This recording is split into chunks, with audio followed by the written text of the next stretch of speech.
It's time for Twit This Week in Tech. I got to tell you, this is going to be fun because we've got two of my favorite people. Amy Webb is here. She's a futurist, got a new book she's going to tell us about.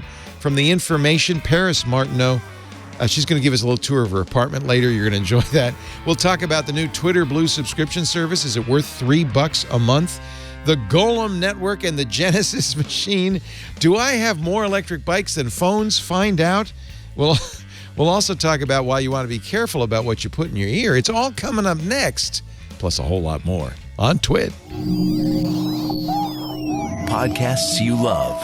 From people you trust. This is Twit.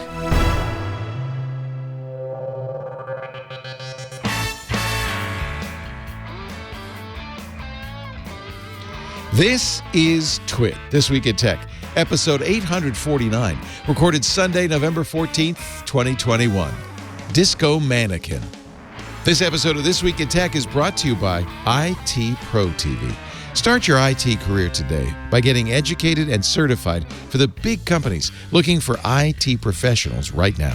Visit itpro.tv/twit for an additional 30% off all consumer subscriptions for the lifetime of your active subscription when you use the code TWIT30 at checkout. And by BlockFi. BlockFi's Bitcoin Rewards credit card lets you earn an unlimited 1.5% back in Bitcoin on all qualifying purchases, plus a bonus of $25 in crypto after you make your first purchase. Sign up today at blockfi.com/twit. And by Mint Mobile. Mint Mobile's secret sauce is they're the first company to sell wireless service online only. To get your new wireless plan for just $15 a month and get the plan shipped to your door free, go to mintmobile.com/twit. And by Worldwide Technology and Intel.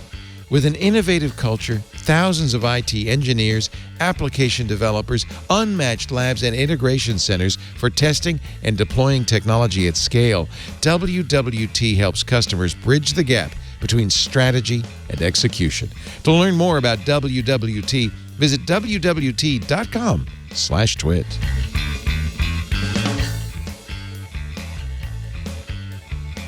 It's time for Twit This Week in Tech, the show where we cover the week's tech news. And apparently, I think there'll be some citrus news today. This is going to be a lot of fun. When we got these two guests on the show, we said, that's it, stop. No need for a fourth. It's so great to have Amy Webb here. Amy has been missing in action as she took a little time off, CEO of the Future Today Institute. You've wrapped up your book. I have. I've got the hot off the presses, the galley right here. It's called The Genesis Machine, and it's about the futures of synthetic biology. And I will make sure you get a copy. Oh, very excited. Okay, good. I'm going to order it if you don't send it. You can pre-order it now. I think I will. I'll just get it because I'm very interested in that. Amy is, besides being a futurist, one of the smartest people we know, especially on matters having to do with Asia, having lived there for some time. Also with us from The Information, the wonderful Paris Martineau. See what I'm saying? I only need these two, and I'm done. Paris, Well, actually, the third guest is the Buddha's hand that Amy has. Oh, yeah, let's see that. Show that. What the hell? It's some weird citrus fruit, Amy's. Oh, my. It is. It has not so weird. many fingers. So let me, for those of you who are listening, picture, if you will, a bunch of limes that somebody sort of squeezes out to a point and then attaches them all at a base. It's called a Buddha's hand. It's also, sorry, not a lime. One of lemon. the aliens from I think this third season of Star Trek, I believe, but I might be wrong. It also, it kind of looks like a dahlia if you hold it straight it's pretty. up. But it's like the greatest smelling thing you've ever smelled. So you just have it sitting there just to smell good. And just, listen, I have a frustrating job. I need something to get through my day, and it's not going to be Adderall. So I sit next to this thing and I smell it. Who needs Adderall? I've got Buddha's hand. And Paris, we also, as we begin the show, wanted to wish your good friend Ryan a happy birthday on Monday. So I'll make sure Happy birthday, Ryan. Happy birthday, Ryan. Apparently, he's the only person in your circle of friends who actually listens to this show. So that's good. I don't know. I've heard that other people do, but prove me wrong. I've heard people listen to Twit. I've heard that. Anyway, I'm thrilled to have both of you here. I don't know exactly where to start this week. It's kind of a grab bag.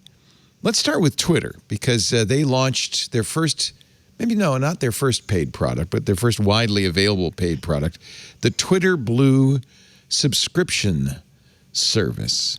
And of course, being the Twitter flunky that I am, I immediately paid, even though I have no idea what I'm getting.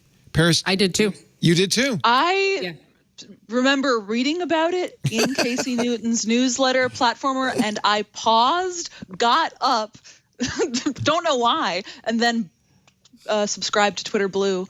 I don't know. I use Twitter so much that, frankly, I should be paying a little bit That's for it. kind of what I felt like. I owe But them. also, I really enjoy the functionality of Nuzzle, which is a app company that Twitter ended up buying that allows you kind of to see what your friends and people in your network on Twitter, what links they are tweeting or commenting on. And they have put that feature in Twitter Blue, where on the browser you can see the top articles in your network. And frankly, that to me alone is worth $2.99 a month. It's funny they you should dumbed say it that. down.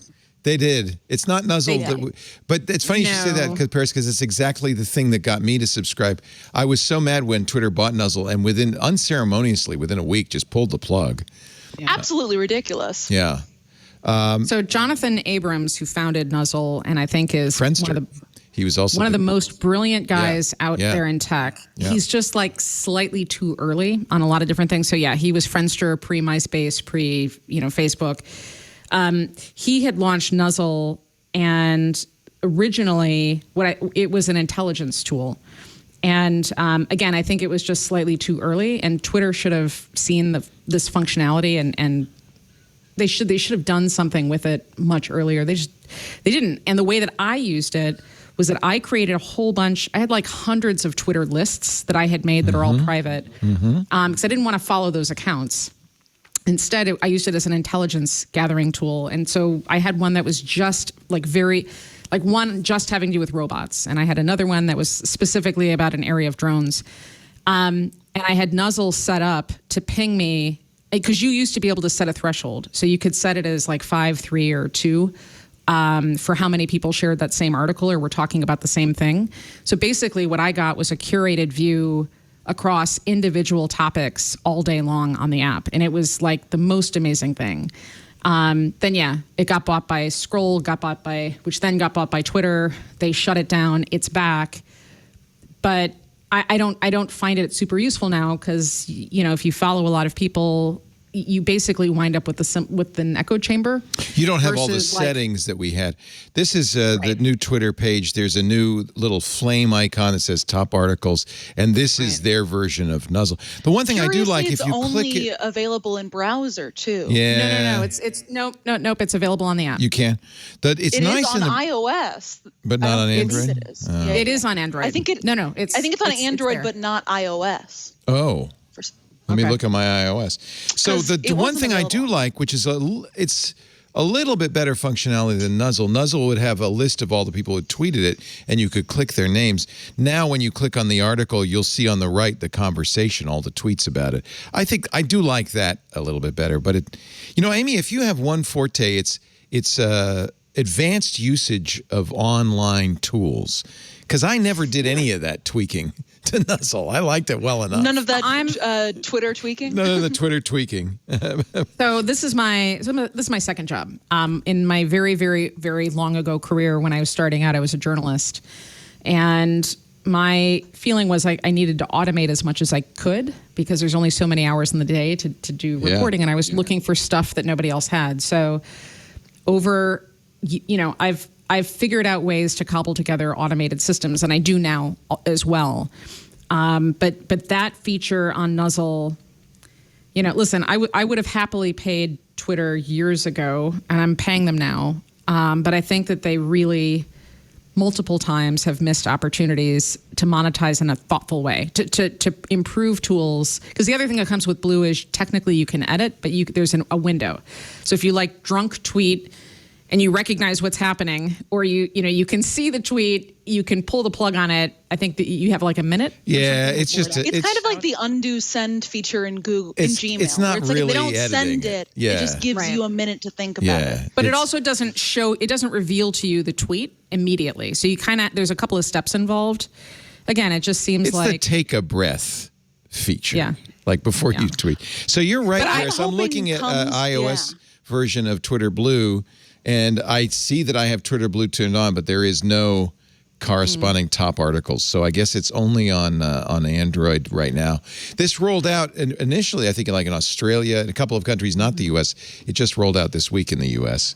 It'll be interesting to see if they can make money. Is that, basically like, I don't know if you guys got this option also when you signed up. When I signed up for Twitter Blue, it asked me to do some survey, specifically selecting what features about Twitter Blue were you most interested in, what would you like to see more development in? And I specifically selected the top articles feature. But I hope that survey and the whole existence of Twitter Blue generally means that there's maybe going to be more energy and kind of development focus on products like this, because Twitter historically had not really been the app that would, have as much leeway in regards to developing stuff. They generally just kind of kept things the same. But I'm hoping that, the advent of Spaces and now Twitter Blue means that maybe at some point we could get some of our nuzzle features back. Yeah. I think part of the issue, so Biz Stone and I know each other. We're both fellows at an Oxford University program. And we were both on this thing a couple of weeks ago, and he was, the way that Twitter got. By the way, the creator of Twitter, but no longer associated with it, right? He's probably still got a lot of stock. Who, Biz or Jack or Ev? Jack runs it. No, Ev and Biz are kind of off. Yeah. So Ev brought Biz on when they were before Blogger, right? I guess Odeo, or they were Blogger, then they went to Odeo. Anyhow, in those early days of the continual fail whale, I don't think they had a really long-term roadmap, and they were kind of just building as they went. And so, it was kind of a kludged together system to begin with, and people started using it in ways they really hadn't imagined. And the problem is you get so far down the road, and you wind up with a system that it's challenging to do pre-testing and to sort out product features. And I think they just don't have a culture of longer term mapping. So it doesn't surprise me that they tried to roll out some features and, not sure what to do I next. think that's a really good description of Twitter even today. It's completely ad hoc, whatever the hell, let's try something. Jack Dorsey, who's running it these days, has talked about some sort of federated open source version of Twitter. I think they're spending money on that. They just hired somebody to run Twitter's Bitcoin initiative, whatever that is. I still feel like Twitcoin? No, they better not call it that. But I think you got to get on it. They better not call it that. They can call it anything they want, but Twitcoin. But I think that in a way that's the charm of Twitter. I also have to say that probably 90% of the people listening to this show even couldn't care less what happens to Twitter, and then the general public even less so. Twitter is very much kind of an inside Silicon Valley thing, I think. Am I wrong? And media. Yeah, I'd say Silicon Valley and media. Yeah. And politics. Yeah. Mm-hmm. But it does matter because, so Facebook could go away tomorrow, and I would argue that it wouldn't matter to most people that I know, but there are small businesses that now use those tools and rely on them in some cases, and then there's the rest of the ecosystem, right? Twitter doesn't really operate that way, and if Twitter went away tomorrow, it would be sad for those of us who use it still, but it's not an essential technology. So I think they're going to have to make a decision at some point about how they become essential. Now, outside of a political cycle, there's like a concentration of attention, which then has a spillover effect, and what winds up on Twitter, eventually winds up as part of the looping that happens in the political cycles. And so there is a certain amount of power there. But that's because of the media connection, though, right? Because the media picks up. And it really was the case during President Trump's incumbency. Which is why if this nuzzle feature had existed during that cycle, I would have just I would not have used. It would have been a maddening because it just would have been everybody sharing. Trump. Exactly. It still is, by the way. Worse. Let me see here. Top articles. Memo from Trump attorney. Emails reveal new details of Trump White House. You might say more about who you're following, though, Leo, than anything else. Yeah. I don't know. Let's see. I follow, what's mine? Yeah, what's on the top of your news feed? Top of my feed is. You're right. This is kind of. I'm showing. I'm a little bit of a peek behind. I don't know. my I've got the psyche. same issue. I've got the memo from Trump. Yeah. I've got the Biden polls. I got that. I've got Trump. I've got polls. I've got, and I did not know this, but Petra Mayer. I know. I'm sad. dispatched I'm sad to see editor. that. I have radically different ones, guys. I have my top article is one from Wired with the title "A Black Woman Invented Home Security. Why did it go so wrong?" Wow, I don't Second even one see is a Daily that. Beast story about how Fox News story disappeared over critique of white nationalists. Third one is a New York Times story about Portugal. I don't have any barring of companies those. from contacting employees off. Who the hell are you following? Amy, I guess this not that many politics This is people. maybe Well, I this is the skipped new. over some. This is the new I've got a Tinder. bunch of SynBio This stuff. is the new Maybe. thing. You could say, "What are your top 5 articles on Twitter?" What are your top 5 articles? And are you a Moderna or are you a BioNTech? Moderna Yeah. or BioNTech? Yes. All right. Anyway, And what's your maiden name? I'm leading off with a story that I have just said nobody cares about. But you're right; it has some importance in media and politics.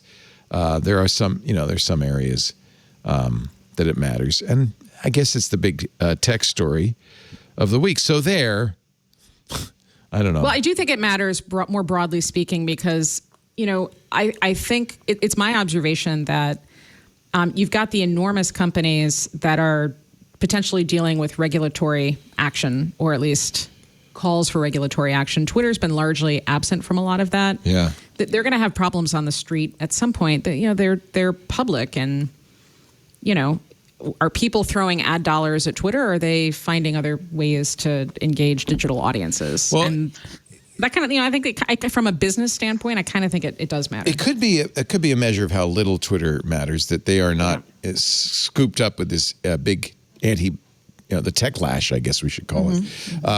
Microsoft and Twitter seem to be mostly unscathed. Meanwhile, Google, Amazon, Facebook, and Apple are getting... I mean, Microsoft had already been scathed, I suppose. Yeah. They are unscathed only because, their period of scrutiny has passed. Once scathed, twice shy, I guess. Yeah. Yeah. So actually, we should maybe mention Google and the state attorneys general. We've talked a lot about this. There is more information in this antitrust complaint against Google, including the revelation that Google had something called Project Bernanke, which is a strange name. Wasn't he the chairman of the Fed at this time? I don't understand. Yeah. What this had to do with him. They had according to the lawsuit. And again, Google hasn't responded. This is a lawsuit by the state of Texas and I think about 20 other states. The lawsuit highlights Google's use of a secret program dubbed Project Bernanke in 2013 that used bidding data to give its own ad buying an advantage. And this is kind of the central to the claim, is that Google both was the house and the gambler in this in its online ad sales. For example, according to Reuters, in 2015, Google allegedly dropped the second highest bids from publishers' auctions, dropped them, accumulated money into a pool, then spent that money to inflate only the bids belonging to advertisers who use Google Ads. They otherwise would have lost the auctions. So that's a clear example of self-dealing. Alphabet has not responded to this. Google also this week lost an appeal in the European Union, which sued it, saying it favored its own Google shopping results in the search results. They have to pay now $2.8 billion to the EU, which, is this, now we're talking some real money. It's not maybe enough to chase in Google, but it's a significant amount of money. I mean, the thing that I think sticks out to me when we're looking at these specific cases is the resemblance clearly to the cases that are currently being talked about or brought in the U.S. against Amazon, in that they're also at their core about the owner and controller of a powerful platform or marketplace also being a participant in that and giving themselves an unfair advantage, which I feel like is clearly kind of the through line in this techlash that we're seeing. That it seems like there's no way to ethically be both the dealer and the person, putting their cards in. Amy, you I'd love wrote to just- the Big Nine 2 years ago. How the tech titans and their thinking machines could warp humanity. This was more about AI, but does this fit in with your thesis on the book, the way that these companies are manipulating the markets? It does. So the book was about AI, but it was also about the business implications and governing implications and regulatory implications related to AI. And the idea is that there are 6 companies in the U.S., 3 in China. The Chinese companies are obvious: Baidu, Alibaba, Tencent. In the U.S., it's Google, Amazon, Apple, Microsoft, Facebook, IBM, and who am I forgetting? Amazon. Amazon.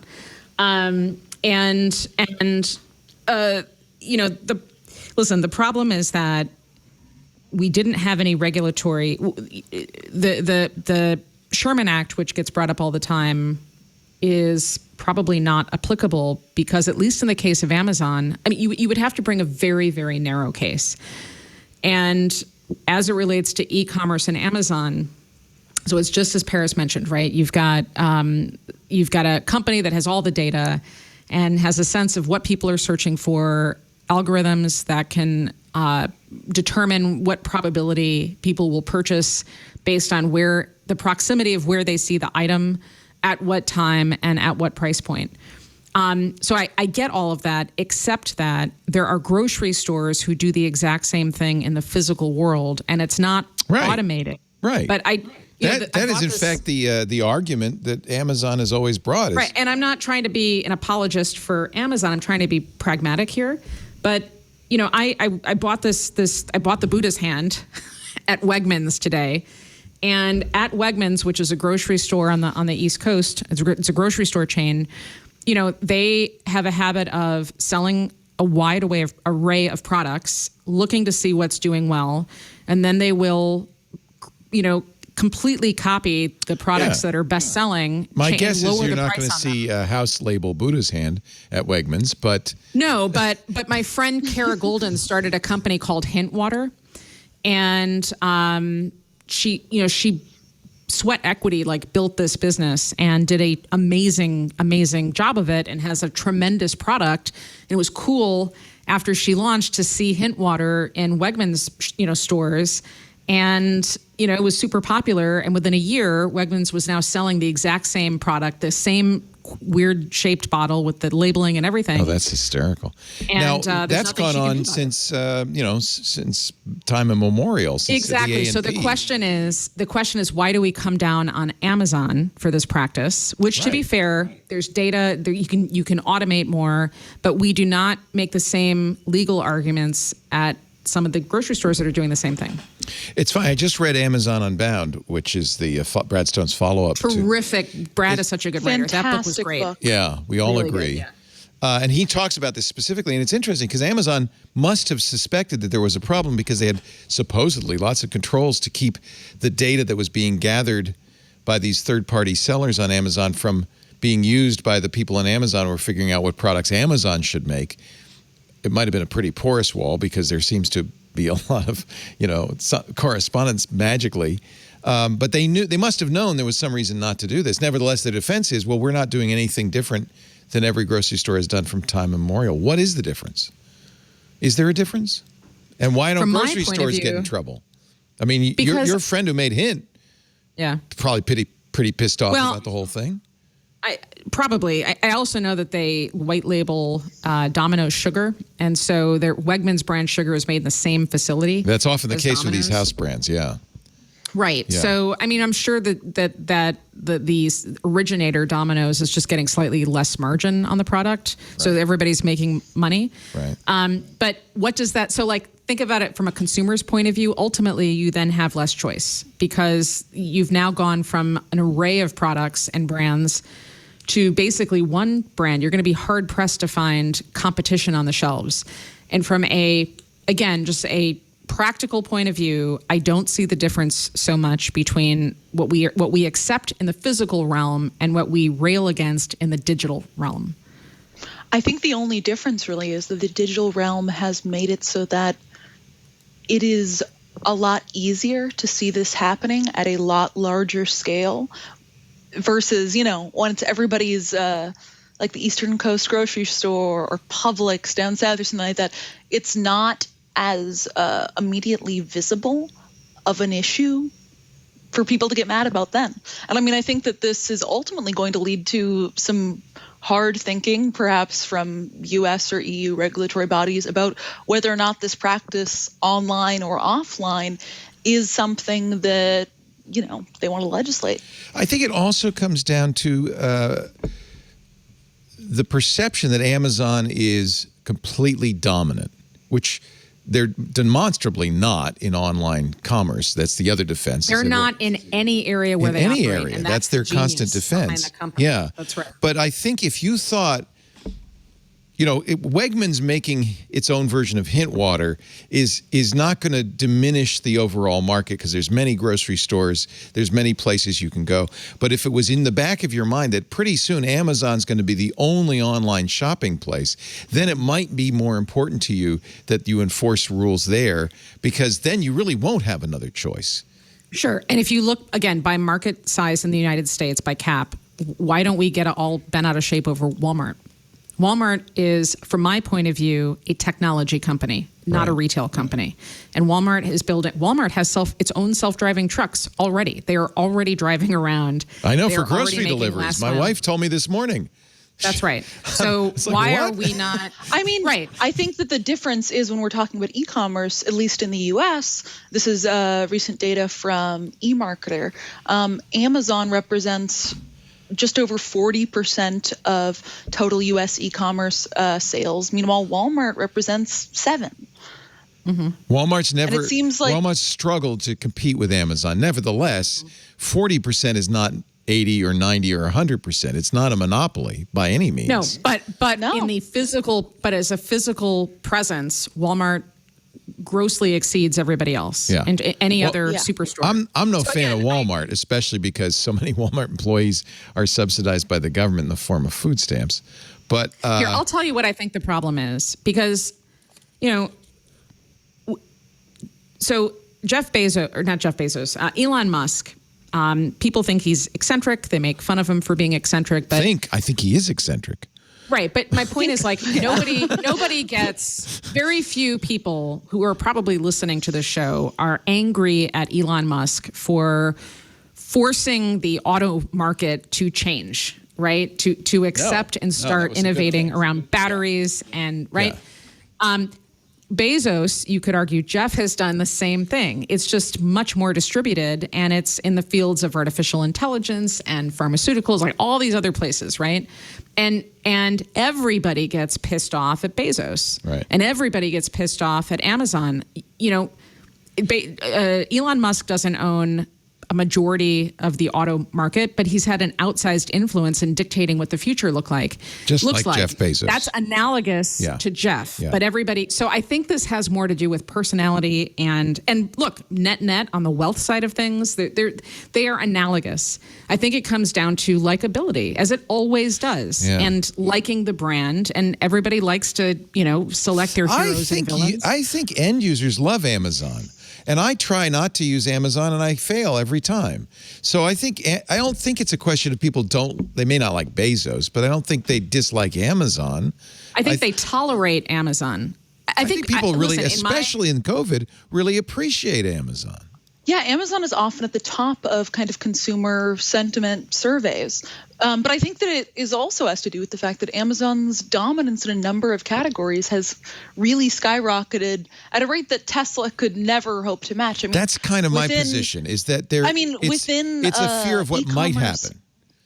Amazon is It's representative for 83% of all sales of books, music, or video. See, that's too much. In e-commerce. That is too and much. 50% of computer or consumer electronics. Yeah. And its dominance is increasing in a variety of like other categories that make sense for e-commerce, which is, I think, where the looking at the 40% of overall e-commerce perhaps isn't the right number. Because one place where Amazon's probably never going to dominate is clothing, because it's really difficult to, not that they're not trying. They're trying quite a bit. Yeah. But I think that, another aspect of this is the Jeff Bezos equation, which I recently just published this article on Friday about going into the recent history of Amazon's communications and PR team.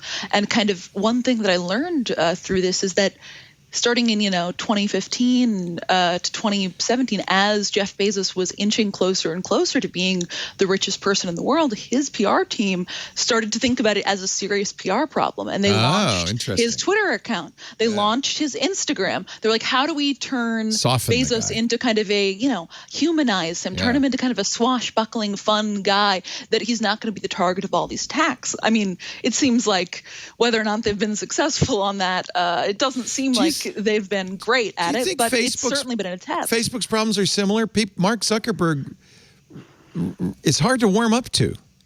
Yeah, that's why Mark Zuckerberg, the New York Times had a fantastic story about this sometime in recent weeks.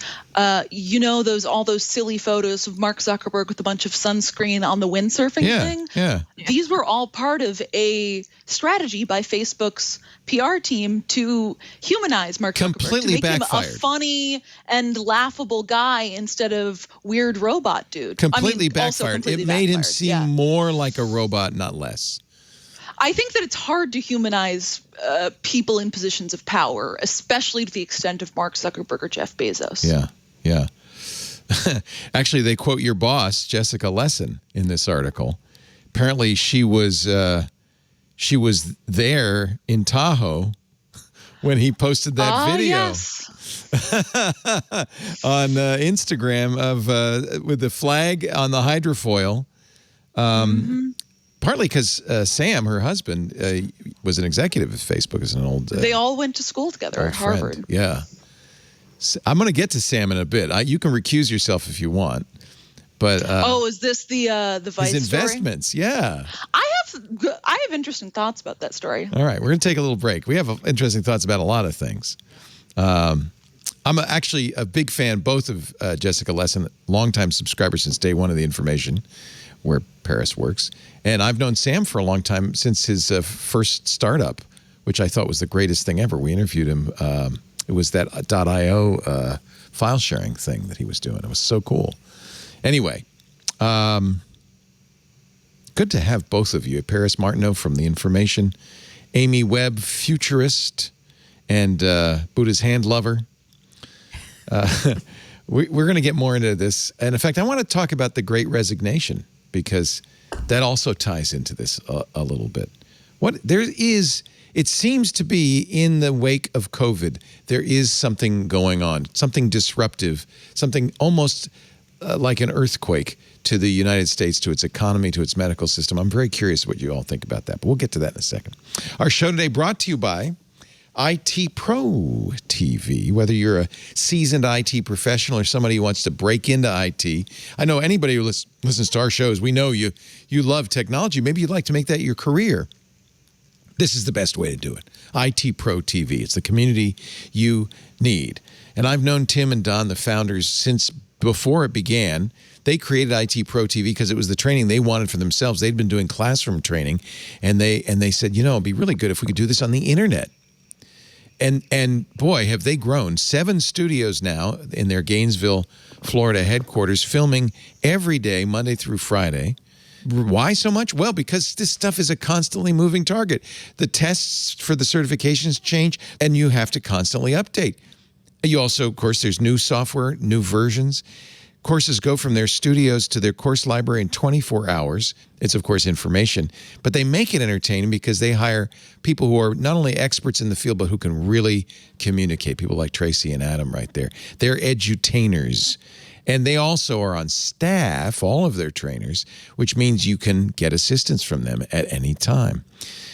I think IT Pro TV has really solved this issue of how do you get this information in a timely fashion, in an engaging fashion, in an easy fashion. All of the education is divided into 20 or 30-minute episodes, so you can easily doing this during a lunch hour or a break.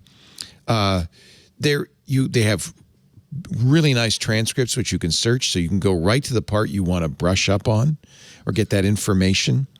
The content is fantastic. They're the official training partner for CompTIA. So for many people getting started in IT, you want to get those A+ certs. Man, do they have great training in all of the CompTIA stuff. This month is AWS month, speaking of Amazon, at IT Pro TV. In a couple of days, they're going to have a webinar on Cloud Data Protect on AWS. That's going to be hosted by Tracy Pierce, who's a senior security consultant for AWS. So you're going to get it straight from the horse's mouth. They've done a bunch of webinars and free stuff this month. You can check out all the webinars at itpro.tv/webinars so you can see what's coming up. Or you can watch the past webinars. Any you missed, they're all there on demand as well. That's itpro.tv/webinars. Check out their YouTube channel as well. Start your IT career today by getting educated and certified for the big companies looking for IT professionals right now. Go to itpro.tv/twit. We have a great deal, by the way, 30% off all consumer subscriptions for the lifetime of your active subscription. 30% off. Just use the code TWIT30. I really think this is the place to get that training. itpro.tv/twit. 30% off for the lifetime of your active subscription with the code TWIT30. IT Pro TV. Build or expand your career and enjoy the journey. itpro.tv/twit. We thank them so much for their support of This Week in Tech. We were talking about the big tech companies. Actually, I only have two experts here because Paris covers Amazon for the information. Amy's written a lot about Amazon. I got the impression from this conversation that neither of you are too worried about Amazon. Is that right, Amy? Well, it depends on what you mean by worry. You were kind of defending them. Yeah, I don't like. We have a crisis, and the crisis in the United States is that we're living through this grand experiment because outside of COVID there are other things that are happening, and we for a very long time took a lot of money out of science and technology research and development. We're sitting on the precipice of some core technologies that will fundamentally alter how we relate to each other, how business is done, how governing is done. And we've sort of farmed out basic research to the private sector. So if everybody wants Amazon to stop doing stuff and change, then we're going to have to funnel billions of dollars into public R&D efforts and establish moonshots and actually go after them. Because if we don't do that, we are going to have geopolitical problems going forward. It's as simple as that. Government has always been super important. I mean, the internet was created by the government. It's been super important in all of this kind of fundamental R&D because government could spend a lot more money. Mm-hmm. But there's always been private industry like, Bell Labs. Yeah, that gets brought up all the time. Leo, name me a company that has the equivalent of a Bell Labs right now. Well, I mean, I know that Google and Amazon and Apple all spend billions of dollars in R&D. Right, but they're doing it in a different way. So the original Bell Labs, there was more public-private intersections. These companies. It was more blue sky. It was more blue sky. It was also, they were building entirely. They were building new ideas. Right. The problem is that outside of DARPA and IARPA, which are focused on military posture, like we don't have those systems in place. But I would say that's a good thing because, in fact, almost always it was with a military eye. It was an eye towards defense or offense. It was the war machine. Right. And so all of these technologies came out of the war machine. I would submit maybe that this is a better thing if it's coming out of other, but look how space has taken off when it became a public and private partnership. Correct, but public policy has become impotent, and we just do not have strong leaders. Last week, DeepMind spun off a company called Isomorphic Labs, which is specifically intended to build on DeepMind's deep learning in protein folding to quickly develop new therapeutics and do drug discovery in automated ways. So that's great, but that's not a public good. And the challenge is that we've really relegated all of this to the private sector. And then after the fact, when these companies become successful at what we've allowed them and asked them to do, we try to regulate after the fact. That's a dumb process. That's a stupid way to operate. Instead, there needs to be a way to bridge the divide between government, tech, and finance. I mean, this is like a three-sided prisoner's dilemma situation where each one feels as though they're operating on their own and they're powerful and they don't have anything to gain from collaborating, not really. When we all know that if there was a way to get them, to incent them to collaborate and to start doing some of this work so that it was more defined by public good and long-term values, and we'd all benefit. I know you look at the future, but let me, and I don't, but so I don't have a crystal ball, but it looks to me, and you correct me if this is a completely crazy analysis, it looks to me like the government in the United States has become increasingly dysfunctional. And as a result, nothing is controlling the growth of big tech, the directions big tech research takes. Big tech is, in effect, it happened during COVID. Ineffectually, I wouldn't say this is even just a big tech problem. Big business, generally. Big business. Okay. Yeah. You're right. It's not just tech. You're right, Paris. But business has stepped up and said, look, we'll take it from here. But there is definitely that Silicon Valley has that mentality of we're technocrats. We understand this much better than government. Government's dysfunctional. It's too slow. It's too stupid. We'll take it from here. Yes, and they have a point. Government has become dysfunctional. Democracy was weakened, and we now have a crisis of trust. People don't trust government. They don't trust the private sector. They don't trust each other. This is how we got to masks, have microchips in them, and wearing a mask is somehow unpatriotic. It's been going on, though, since LBJ and the Vietnam War. It's been building. Okay, so right, LBJ, then Nixon. It's been building. Right. So here's the issue. The issue is that we're living in an era where we're being fed information that is predetermined by automated systems to capture our attention or to get us to spend more money or whatever. I was just in Dubai for the past couple of days. The world outside of the United States is radically different. This is not how other countries operate. I'm much more scared by Dubai.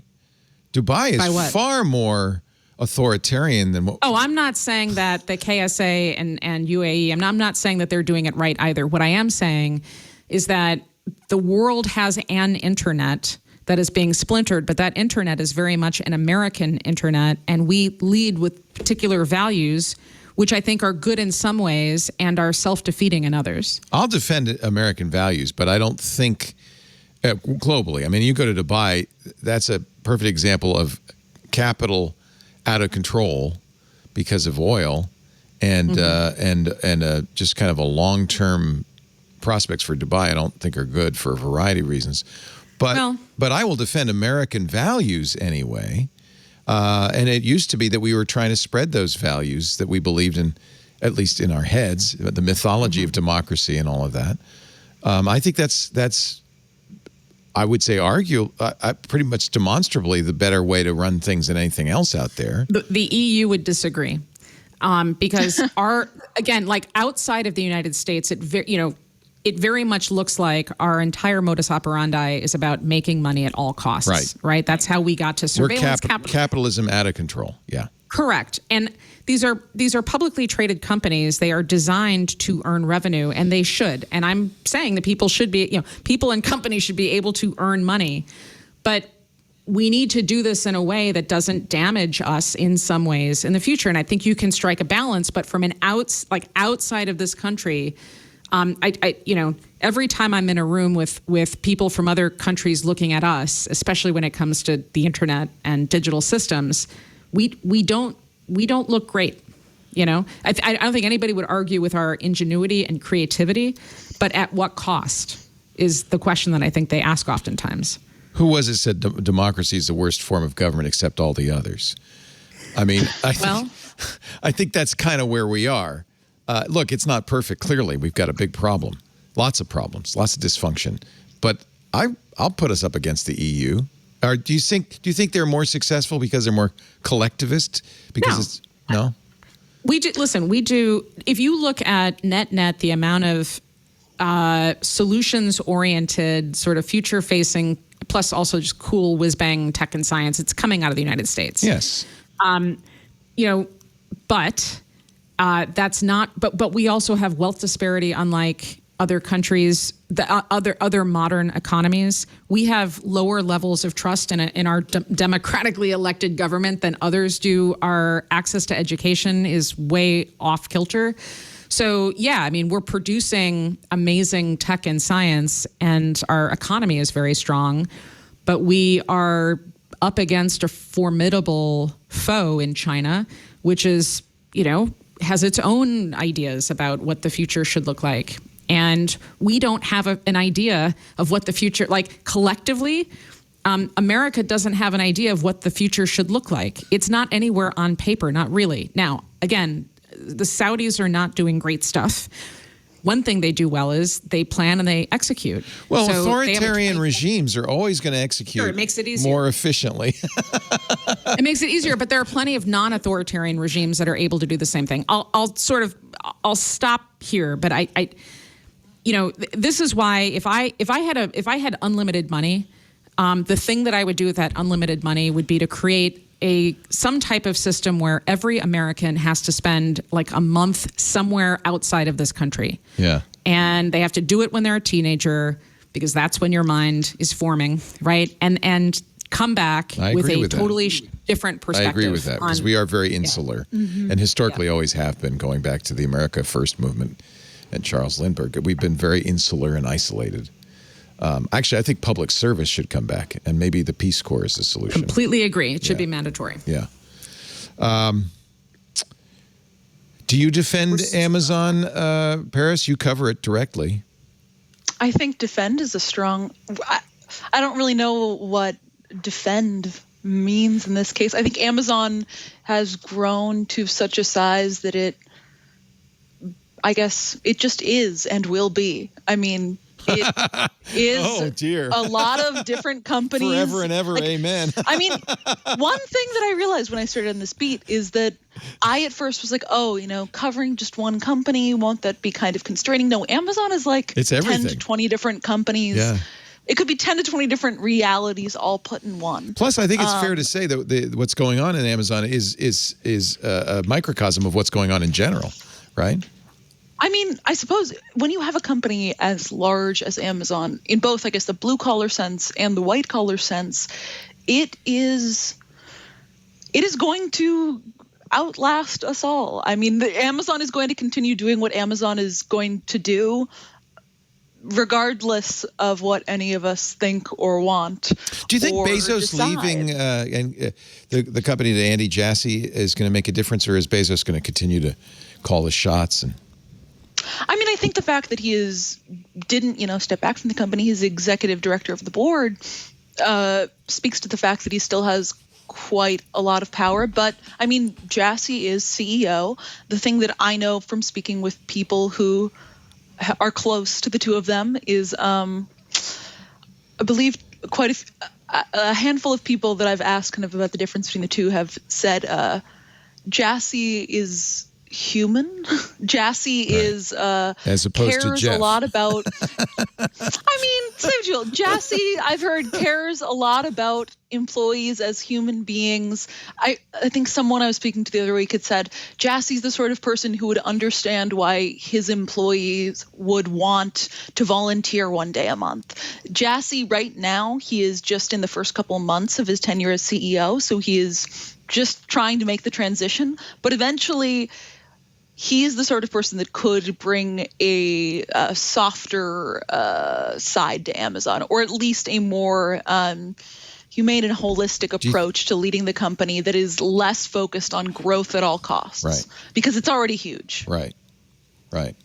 I honestly think that it's interesting to, and I'm reading tea leaves, but I honestly think government is scared of Amazon because it looks like it's going to just eat the world. And so I think government is scared of a lot of businesses for that reason. But they're and at the same part time, of the way that this country is set up is, we have incredibly large corporations that have an incredible amount of influence over politics and day-to-day life. That's the at the same time, they're completely dependent on these businesses for campaign fundraising.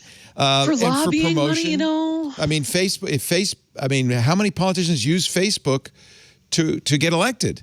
So everybody, right? So at the same time, as they're trying to go. I was going to say, I don't think they want it to go away. I think they just listen. When you're in DC, there's a hierarchy, and people listen. I think and this is think of any situation where you're top banana. Like, we're all top banana somewhere, right?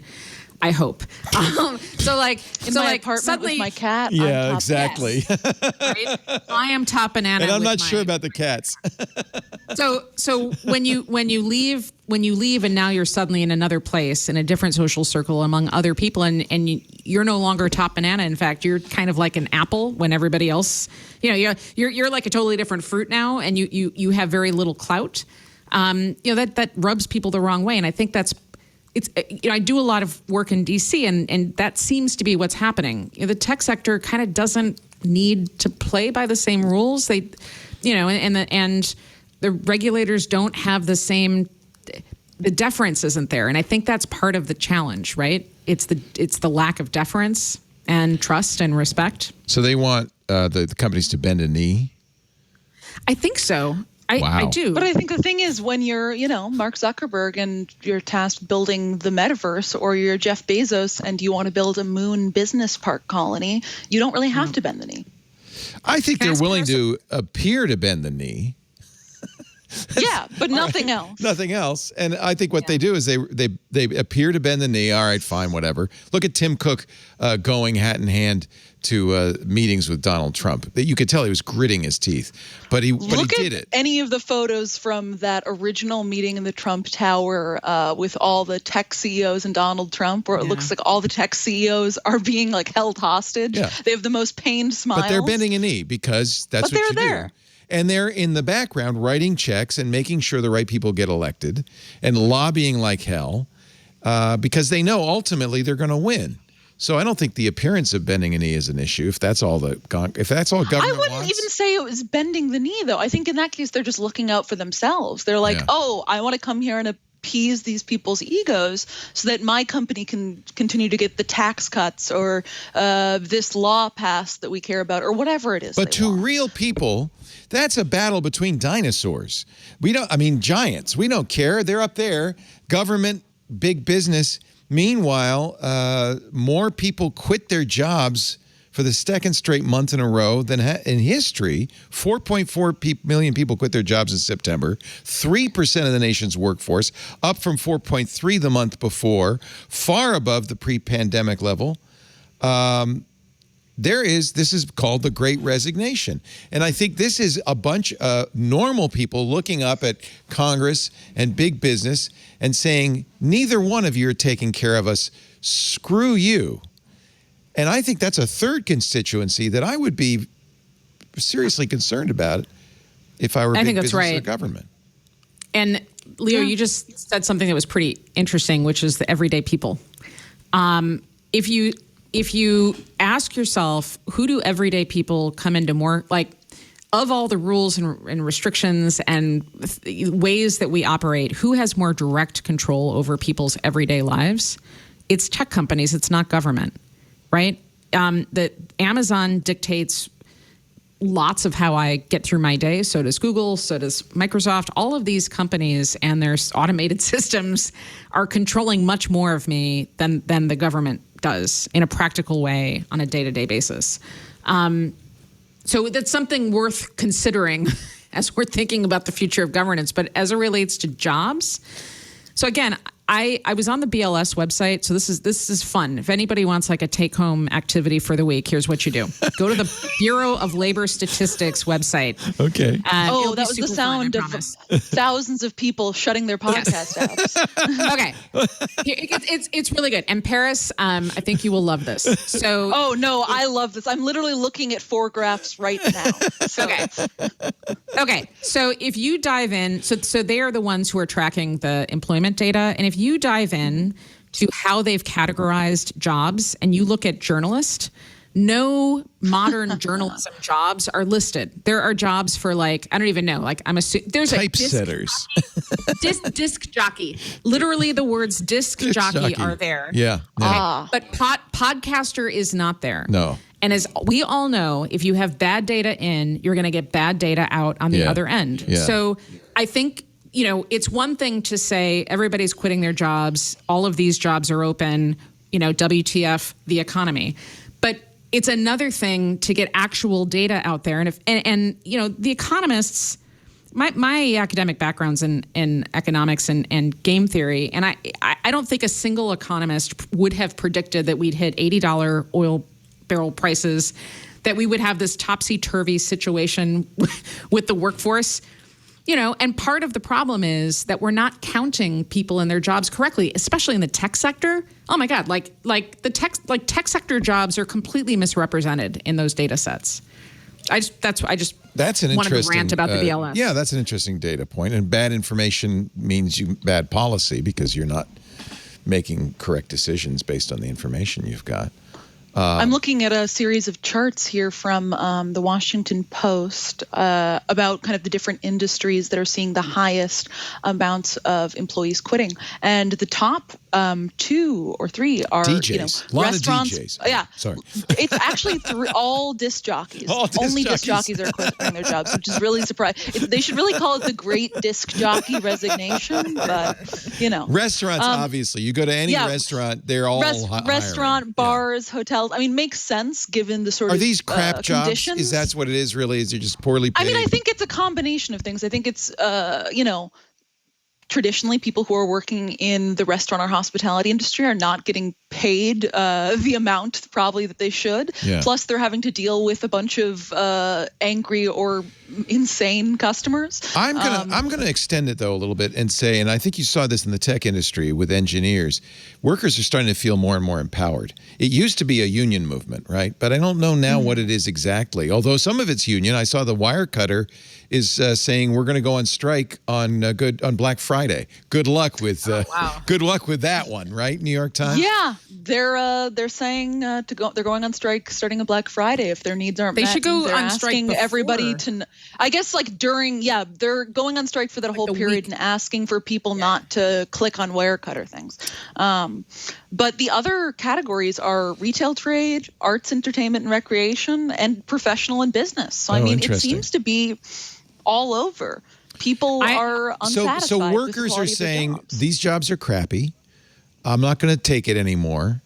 Are they just sitting around unemployed? What's happening? And what's going to happen? I mean, this sounds like the first stages of a revolution, if anything. I wonder, so French Revolution aside, I wonder if there's another side to this story, and that's on the employer side. So like, I've got a close friend who's an avid listener to Twit, who's a brilliant chief technology officer and as are all our investor. listeners. Yes, I mean he's amazing. Yes. Yeah. He got laid off because the company is going through all these changes. He's in his 40s. He's having a hard time finding a job. I've got another friend who's another penetration tester, all up on his certifications and things. And there are jobs, but there are new criteria in the post, in this current COVID world.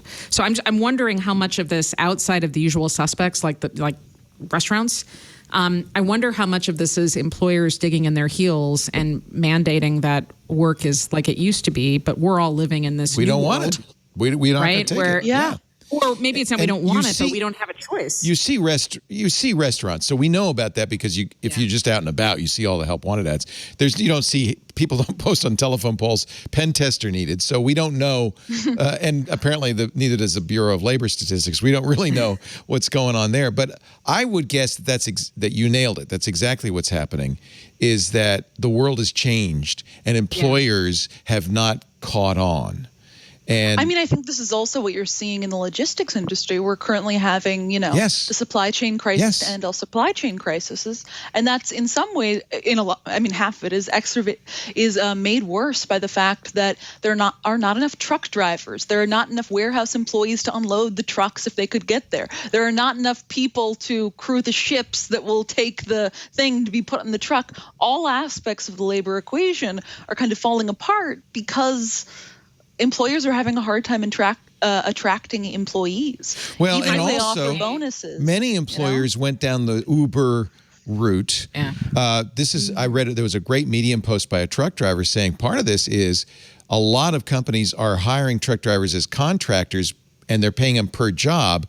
But if you have to wait 12, 15, 20 hours to get a container at the container port, you don't get paid for you don't any get of paid for that. Right. So people are just saying, it's not worth it to drive a truck. So, and this is the thing, is that the trucking industry has long said, oh, we have a labor shortage. They've been saying that since like the 80s. And it Now partially it's goes catching back up. to, right around 70s, 80s, there was a great deregulation of the trucking industry in the U.S. in particular.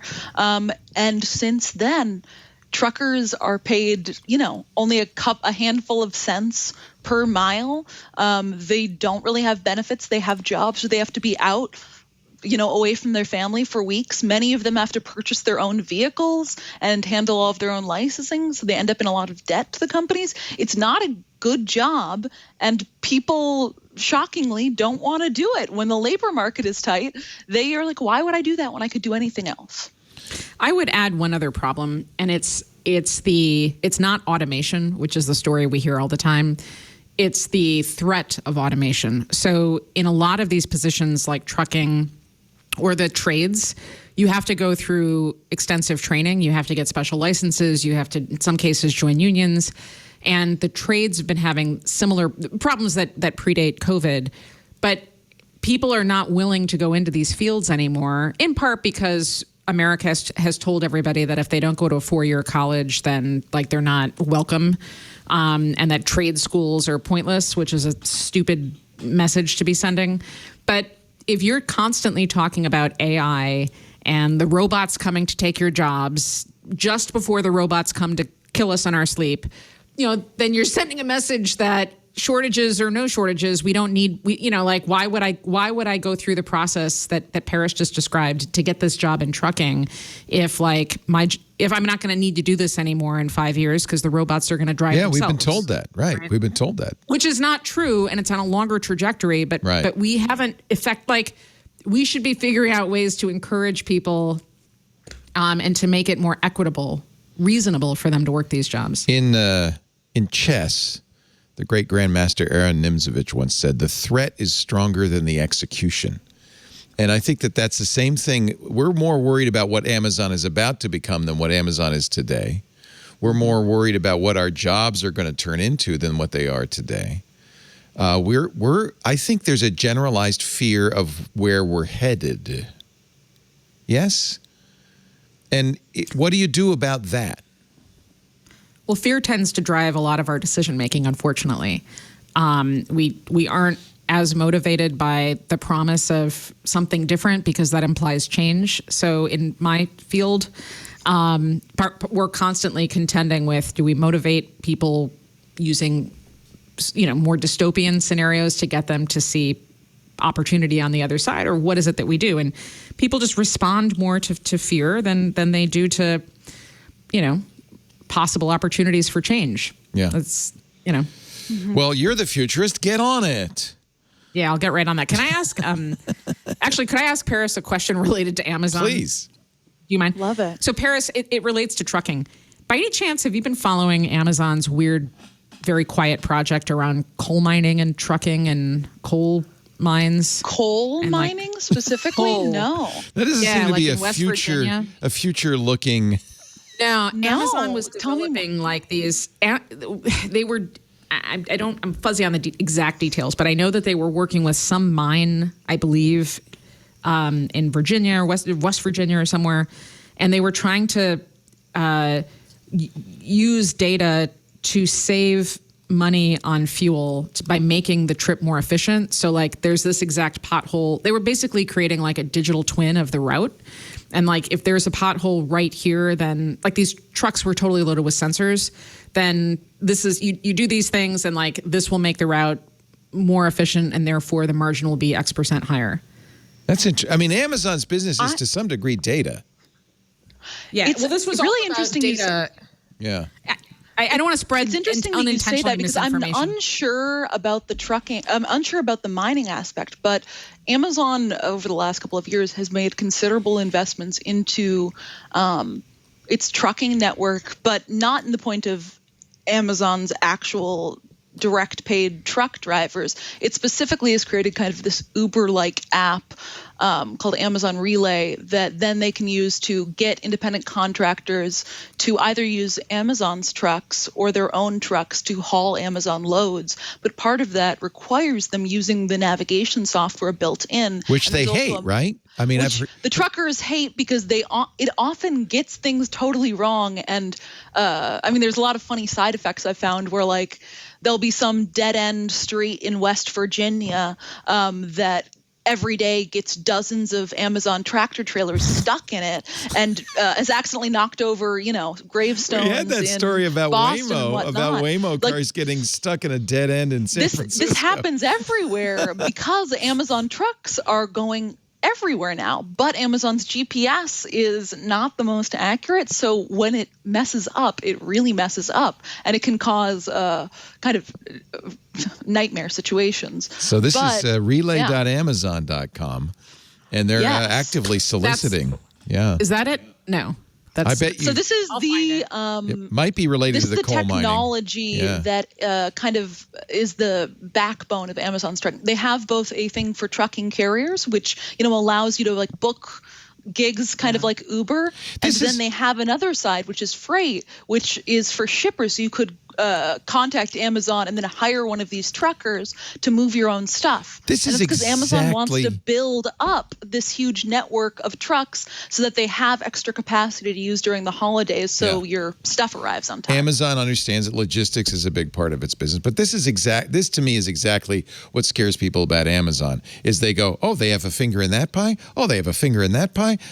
They're the fear that eventually we're going to be living in Amazon land, and they're going to have a finger in every pie. well, we could have literally been living in Amazon land for a hot minute. Amazon had partnered with Lennar, which is America's largest home builder.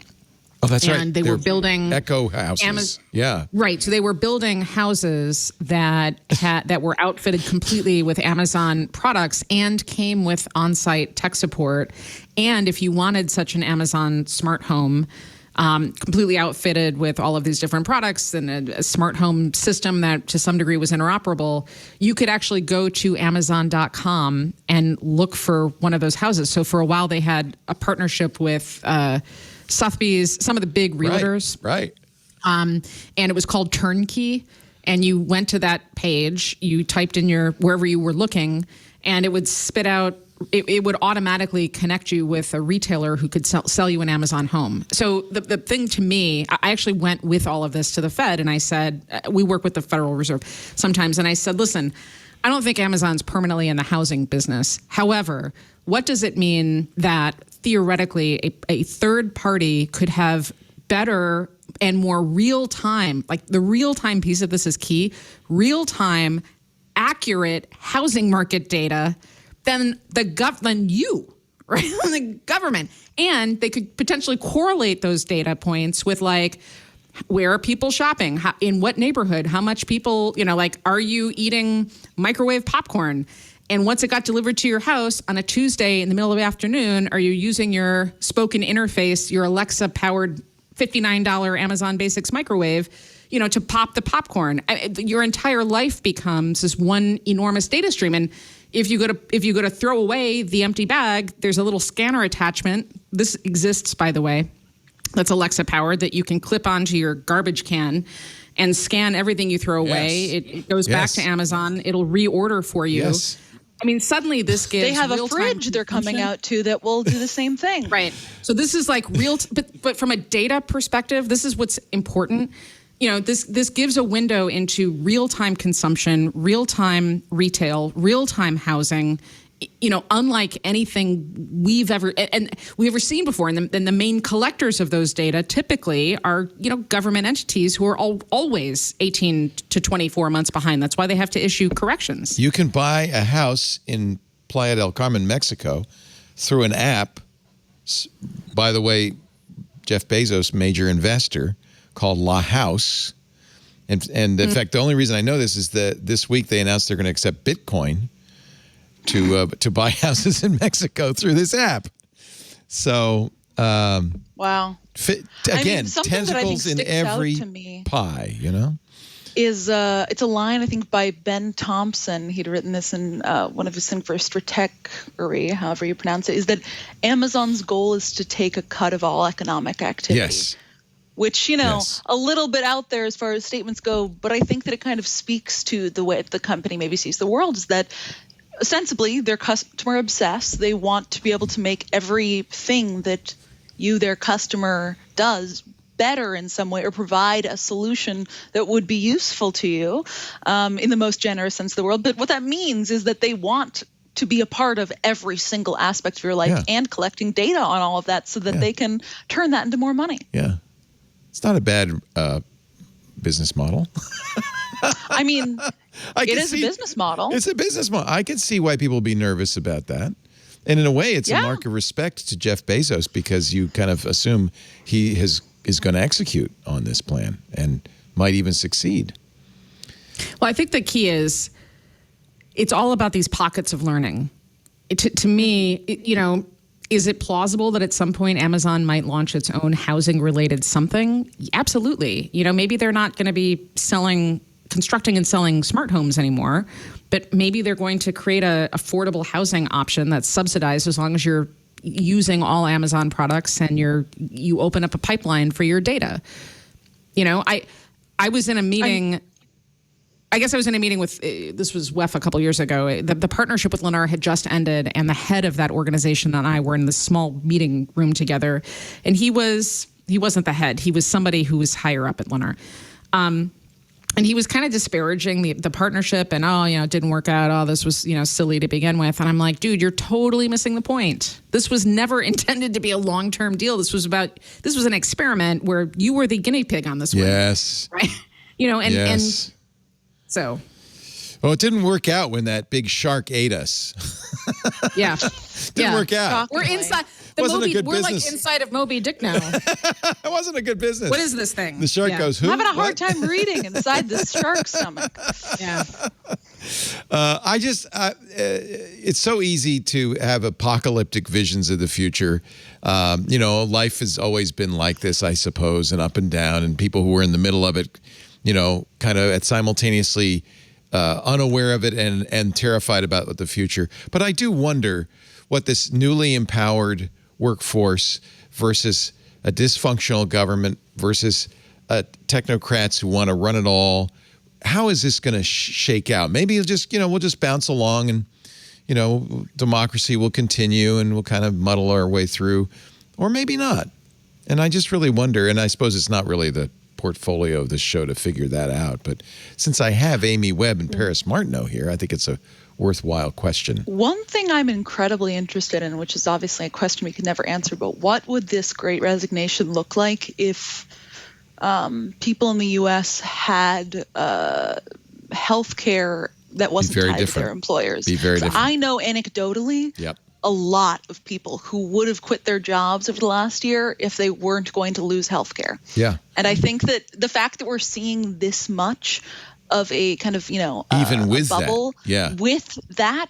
speaks to perhaps what is going on underneath the surface. Yeah. Because in the United States, healthcare really is employer-based healthcare. That's how we. I get mean, our yeah, healthcare. people can say that Cobra and the open marketplace do exist, but for most people, that's not an affordable or realistic option. Maybe Obamacare did kind of open the door a little bit to that Great Resignation. Yeah, I think it did in a bit, but for a lot of people, I mean, I have a friend who had been exploring this option with his job. He was like, I'm really unhappy at work. I know I could make some good money freelancing. But he looked into it and he was like, for a person who actually does use healthcare services, the options available in the open marketplace really don't work right now. That's right. But I think that goes back to speaking to kind of the governmental dysfunction. I mean, there have been a lot of cuts to that program since it was put together. Our Canadian friend Rene Ritchie has said himself, he used to work at iMore, and he decided to quit and start a YouTube channel and really try to invest in his own brand on YouTube. He couldn't have done it if he didn't have health care from the Canadian government. Mm-hmm. So I wonder if the people who are resigning are those people where my hunch, I haven't seen the data, but my hunch is that there's probably a correlation between people who are resigning and people who did not have health care, meaning they were able to leave their I think jobs. You're exactly right. Yeah. I think you're exactly right. That's part of why they were crap jobs. Now, can I give you an perhaps alternative? they're, in a relationship or where their partner has health care or something like that.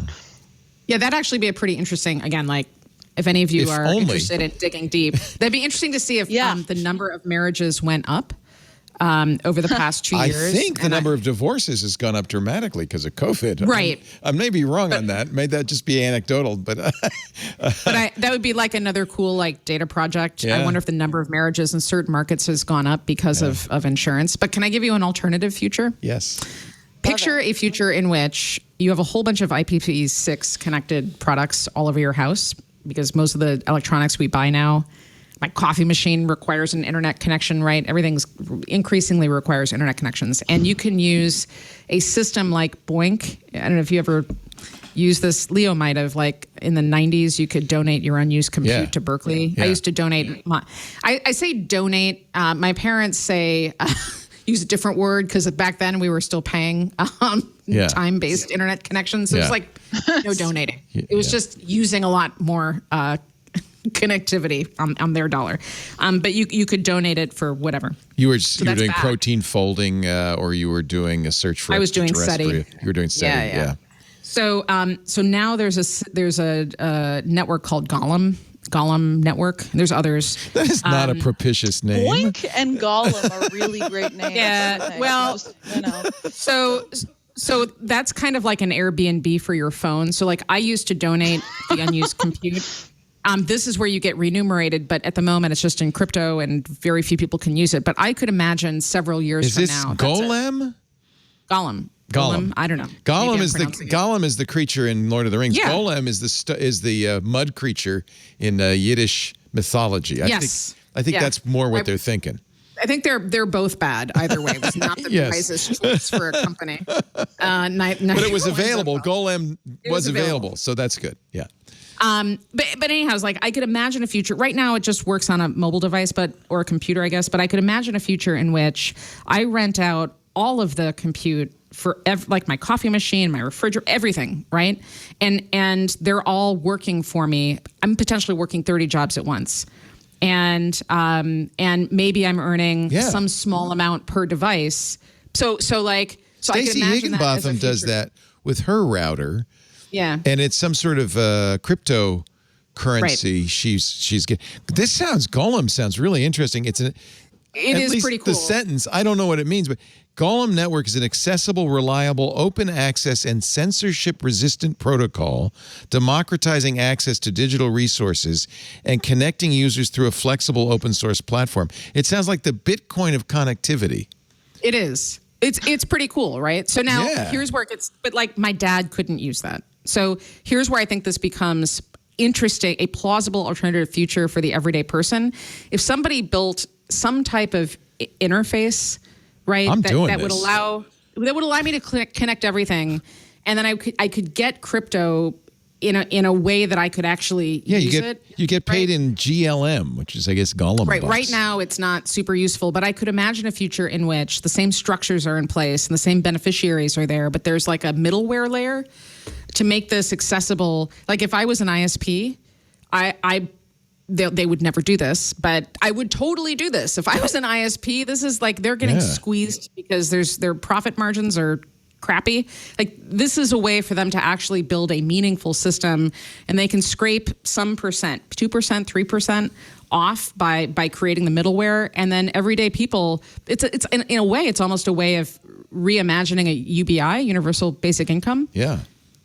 Right? Yeah. At any rate. But that would be potentially fodder for every time you're on, Amy, people. I learn about new stuff I never even heard of. This is well, I was just thinking like what, maybe I think maybe you could be a would not futurist because you live in the future. I do. I live in the future Yeah. where we all have Buddha hands. Amy Webb, her new book is it available for pre-order on Amazon? It is. Everybody, please order this book. It would be amazing. It's a good book. It's called The Genesis Machine, Our Quest to Rewrite Life in the Age of Synthetic Biology. I will tell you something that I haven't told anybody yet, and that is so it's all about the future of synthetic bio. If you watched Gattaca, the movie, you will love this book. Love if you that hated movie. Gattaca, you hated Gattaca, you will also love this book. Yeah. But the scenarios are written experientially. So there's a scenario that's an FAQ about how to create your future child, and there's a restaurant review. So if anybody reads like Adam Platt or any of those, sort of city scale restaurant reviews, we wrote a restaurant review set in the year 2037 that explains where your food is going to come from. So it's Just in time for Valentine's Day. The Genesis Machine. It's my Wow. present to everybody is going to be, you don't have to have sex anymore. You can just create your baby using your own skin cells. Nice. Nice. No sex needed. No sex needed, Genesis just Machine. skin. I'm pre-ordering it right now. I'm telling you, I can't wait to get it. And I'm going to have you autograph it next time we can get together in the real world. Good. I've placed my Amazon pre-order. Also with us, Paris Martineau, who has the cutest apartment. I just love your Thank you. apartment. Look at that I'm in a fireplace. Brooklyn brownstone. It's so cute. Oh, how fun. That's I living. know. That's living. I think this is the first time you guys have seen me since I moved. Yeah. It's very fun. Very nice. Working for the information at Paris Martineau on the Twitter. Our show today, we got a very modern sponsor too, BlockFi. BLOCKFI. Lisa used her BlockFi all over Mexico. It's the world's first Bitcoin rewards credit card. In fact, when she bought a new car, got some Bitcoin from buying a new car, you can earn unlimited Bitcoin in every qualifying purchase you make. It's a Visa signature card, so it's a great credit card. In fact, I love Visa signatures because there's no annual fee. There's no foreign transaction fee. It's a great card to travel with. I love it. It's a black card with the Bitcoin logo on it. You're going to get 1.5% back in Bitcoin on all qualifying purchases with no reward limits. Basically, Lisa put down her BlockFi and charged her credit card, got some Bitcoin out of it. Now's the time to start or ramp up your Bitcoin portfolio. Of course, Bitcoin is on a tear, 230% annualized return in the year 2020. I think if you include 2021, it's even higher than that. Best performing asset of the last decade, outperforming the NASDAQ by 10 times, according to Yahoo Finance. But don't think of it that way. Just think of it as a cool way to get involved in crypto. BlockFi is a leader in crypto, was named to Forbes FinTech 50 list this year. Plus, BlockFi is the easiest place to buy, sell, and earn crypto. So you're going to earn Bitcoin, but you've got a BlockFi account, so you can trade it in, get some, whatever you want, Shiba Inu, Dogecoin, whatever you like. Or just stick with Bitcoin. 1.5% back in Bitcoin on all qualifying purchases, no reward limits.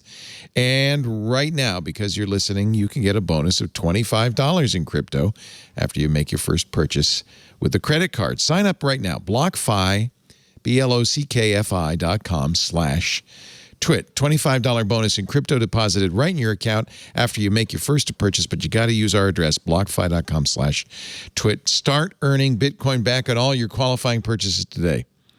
Plus, it's a pretty slick-looking card. BlockFi.com/twit. A real Visa signature card means it's kind of the best you can get. Terms and conditions, not everybody will be eligible. Geographic, regulatory, and underwriting restrictions apply. Fees and terms subject to change. Additional terms of service at BlockFi.com. BlockFi is a financial technology company. Banking services provided by Evolve Bank and Trust member FDIC. Please don't forget our special address so they know you saw it here and you get your $25 bonus in crypto. BlockFi.com/twit. I feel like maybe I'm living in the future, but I'm going kicking and screaming. I don't. Which would you go? Which way would you go, Paris? If you could go backwards or forwards, would you go back in time or forwards in time? Oh, I mean, forwards in time because civil rights. I feel like that's a good point. As a woman, I like having the right to vote. Yep. I like having the ability to marry who I want. You know, I feel like things are probably going to get worse, but I guess probably not worse than they were. Who's to say? We romanticize the past, but kids. I have an e-bike now. It's good. Exactly. You know? Life is good. Life is fine. I just bought I might have made a mistake. An e-trike. It's a tricycle. Why? Why do you need a third wheel? You don't. It was a big mistake, but it's cool. I feel like that would be really inconvenient to get in and out of doors. It is. I have a two-wheeler, and I find it's just faster. Wait, so this is your second e-bike? Is an e-trike? No. It's my third or fourth e-bike. I also have one of those ones that looks like a motorcycle from the, I can't remember the name of the company, but they're really cool. That was my first e-bike. And then what are you riding now? So the I'm embarrassed. It's an I did a 30-mile ride today. I do really long distance. But you're in good shape. You're not an old man.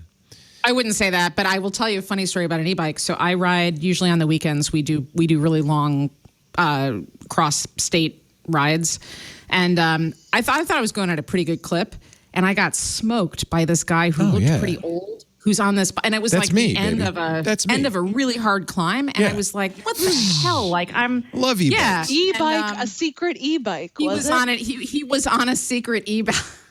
That's me. Whenever I'm going over the Williamsburg Bridge, aren't they awesome? I am on a secret e-bike, and it rules. You're still pedaling. You look like you're bicycling. Pedaling. It's just like I'm going to go to the doctor's office, and I'm not going to be a sweat monster. No. I'm going to be e-bikes are good. Glistening. Love them. Yeah. Better e-bikes are great. Even than EVs. They're great. They're great. I just didn't know I'm very competitive and I got irritated, so I'm pumping as hard as I can, and I thought I was going to have a heart attack. You're living in the future. You need an e-bike. So Leo, you got like 17 of them. I got so many. I should give you one. Yeah. So this you could one have an e-bike, your own e-bike. This one is it's a EVELO Compass. It's a tricycle. Oh. But I think, I'm an old man, and I think I'm less likely to get run over if it looks like I'm riding one of those old man scooters instead of a, two-wheeler. I just don't want to get run over. That's a pretty cool bike. I don't know. Yeah, it's a really cool bike. The thing about a trike, when you're riding a two-wheeler, you steer mostly by leaning. You don't lean in a trike. So I felt like the whole time, in fact, the first 100 feet I went off in a ditch because I felt like... Wait, you were in a ditch on a trike? Yes. Because were you upright? I was fine. The road was a little bowed, so I'm leaning, right? And I'm thinking, no, I got to lean this way. But I forgot to steer a trike, you turn the wheel. Yeah. You don't lean. So I'm leaning, and the bike's still going that way. So anyway, I ended up in a ditch, but it was okay. It was a soft ditch. That's fun. It was more. The only thing hurt was my pride. I pulled the thing out. Well, but you have a third wheel, so that can kind of compensate for the pride. Yeah. Are you on a road, or are you on a trail? Well, or this is the thing. I want to ride to work. I want to ride on roads. There's a ghost bike. You know what those are? Those are the white painted bikes where a bicyclist has been killed on this bridge that I go over. And every time I go over it, I think that's me. So I stopped riding because I really love to ride a bicycle, especially an e-bike, because then you can commute, you can do everything. It's just great. I will only ride on trails. Too many people are texting. Right. And I used to be much bolder. And I used to do a lot of road.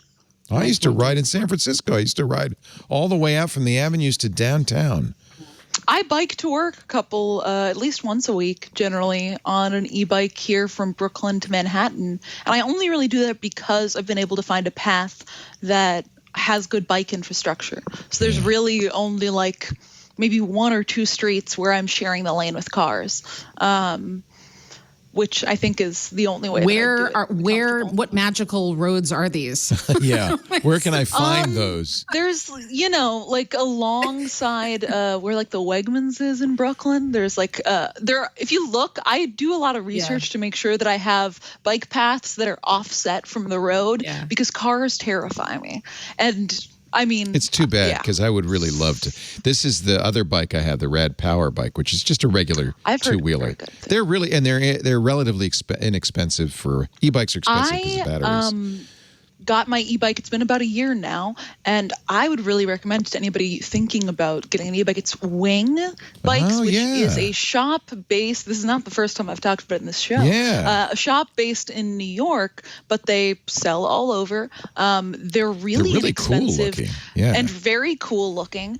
They look like a secret e-bike, but they're made of all kind of off-the-shelf different parts, so you can get them serviced by local shops if anything ever happens. That's cool. They also do offer, warranties and in-house. They're very servicing. affordable. But I really wanted to make. I think I paid $1,500 or something for mine. Yeah, they're still. And that was the top-notch Freedom X. Yeah. Mine will go 100 miles before I have to charge it. Oh, I might be getting my fourth e-bike.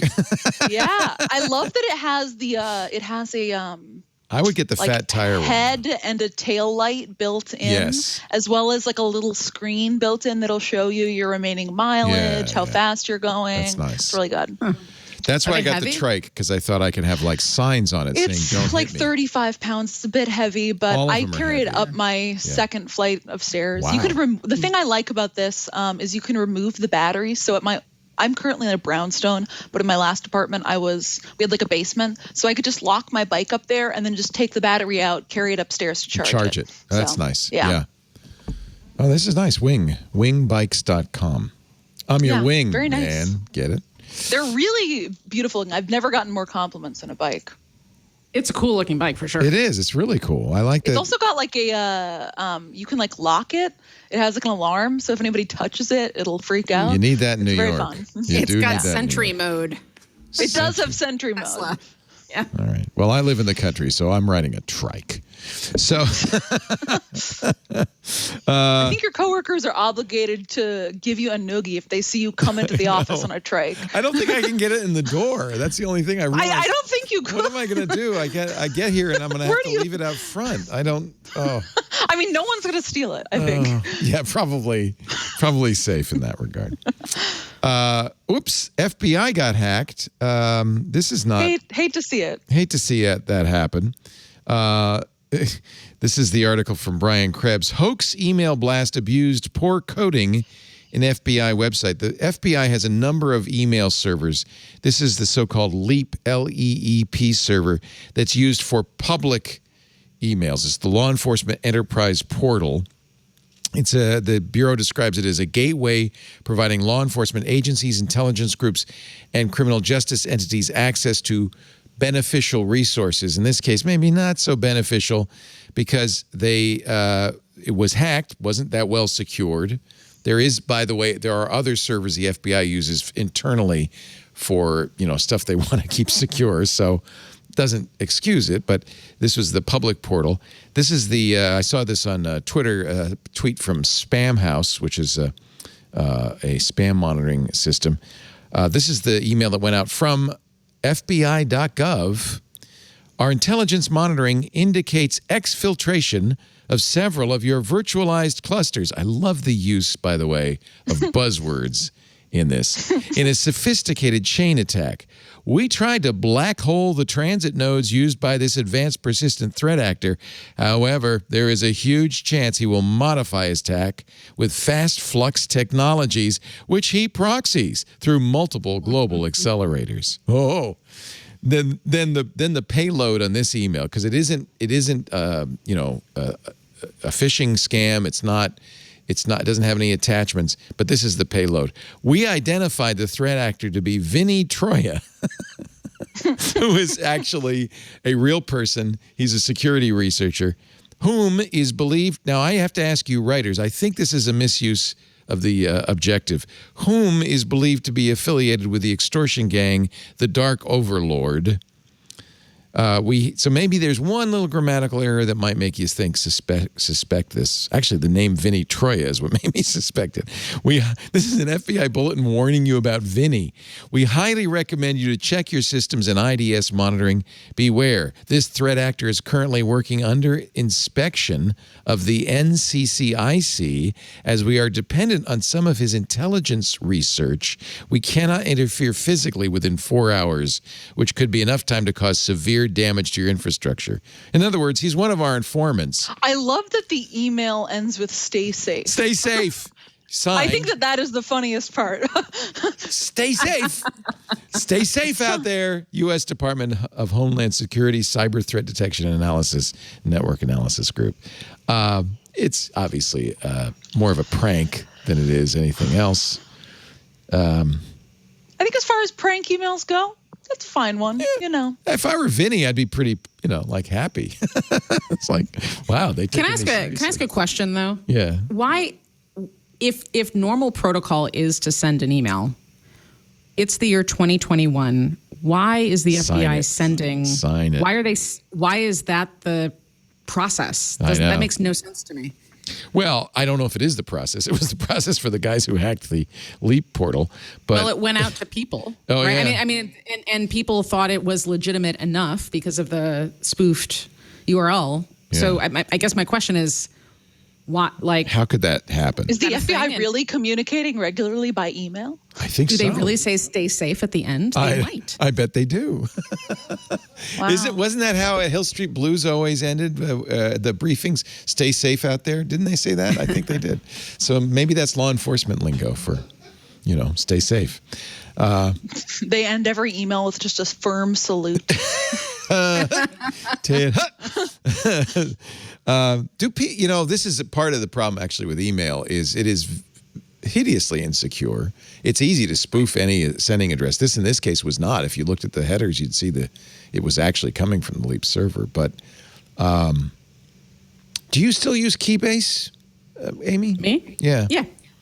So they got sold to Zoom, but you didn't feel like that that impinged. I mean, I'm not doing anything fancy or exciting. Right. I talk to my super nerdy friends and whatever. They say it's okay. Stay with it, man.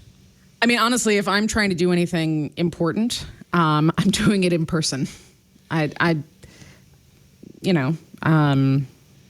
Just chit-chatting. But I don't know. I'm on Discord. I'm on Keybase. I'm on Signal. I'm on Telegram. I'm wherever. Proton Mail for 5 Given seconds. the NSO group, the famous Israeli hacking group that sells its wares to the highest bidder, I think it's prudent to just assume, especially with the kind of people you deal with, nothing you're doing is secure, right? No, I have long time ago made the assumption that nothing that I'm doing is secure. Everything is can be gotten, but I'm just not doing anything all that interesting, right? And the meetings that I am having where there's sensitive information being shared, I'm either in a skiff somewhere in the government office, What's a skiff? Oh, a boat? skiff. Let me tell you. A skiff is a super modern. It's not. It's a really small, dark. Remember in Get Smart, the cone of silence? Yeah. It's that, but it's a rectangle. So there's like a little locker area where you leave your recording devices behind, and God knows what might be happening. You lock it up and you go into this room that has like a VCR. I'm totally not making this up. Like it's a terribly painted room, shipping wood. There's like a cathode ray TV and like a VCR if anybody needs a VCR. And you have your No one needs a VCR. I've got some old tapes I'd like to. It stands for Sensitive Compartmented Informational Facility. I fully it does thought not you look were like that, referring though. to the skiff boat, and I was just imagining you on a small boat. Well, that's what conducting your Steve Gibson business. always says. If you really want private communications, take off all your clothes and go stand out in the middle of a field where nobody can see you and then whisper in each other's ear. Oh, let's talk about clothing because so MIT, one of the groups within MIT, I forget which one, is working on basically an all-body police body cam. So like it's fabric that has like multiple, like many nano sensors in them, and it's capable of recording and storing memory in the fabric. So you could record the molecular structure, like the molecules outside. The temperature, all of that type of. Obviously, this is being developed for the battlefield, but it's clothing that can absorb information and store it for several months without having to recharge it, and it could be washed, which means that theoretically in the future, like the sweater that I'm wearing. I could recall the scent of the Buddhist hand and the whatever was in the air that day. I want this. And like put it back on 3 months from now and remember that fine time when you two were razzing me about being on a tiny boat. As somebody who's nearing his golden years, sailing off into the sunset, I'm always looking for technologies I can use in the nursing home to remember my more exciting times. Messed up. Yeah, I know. So maybe I should get one of these outfits and I could just wear it for the next 2 years.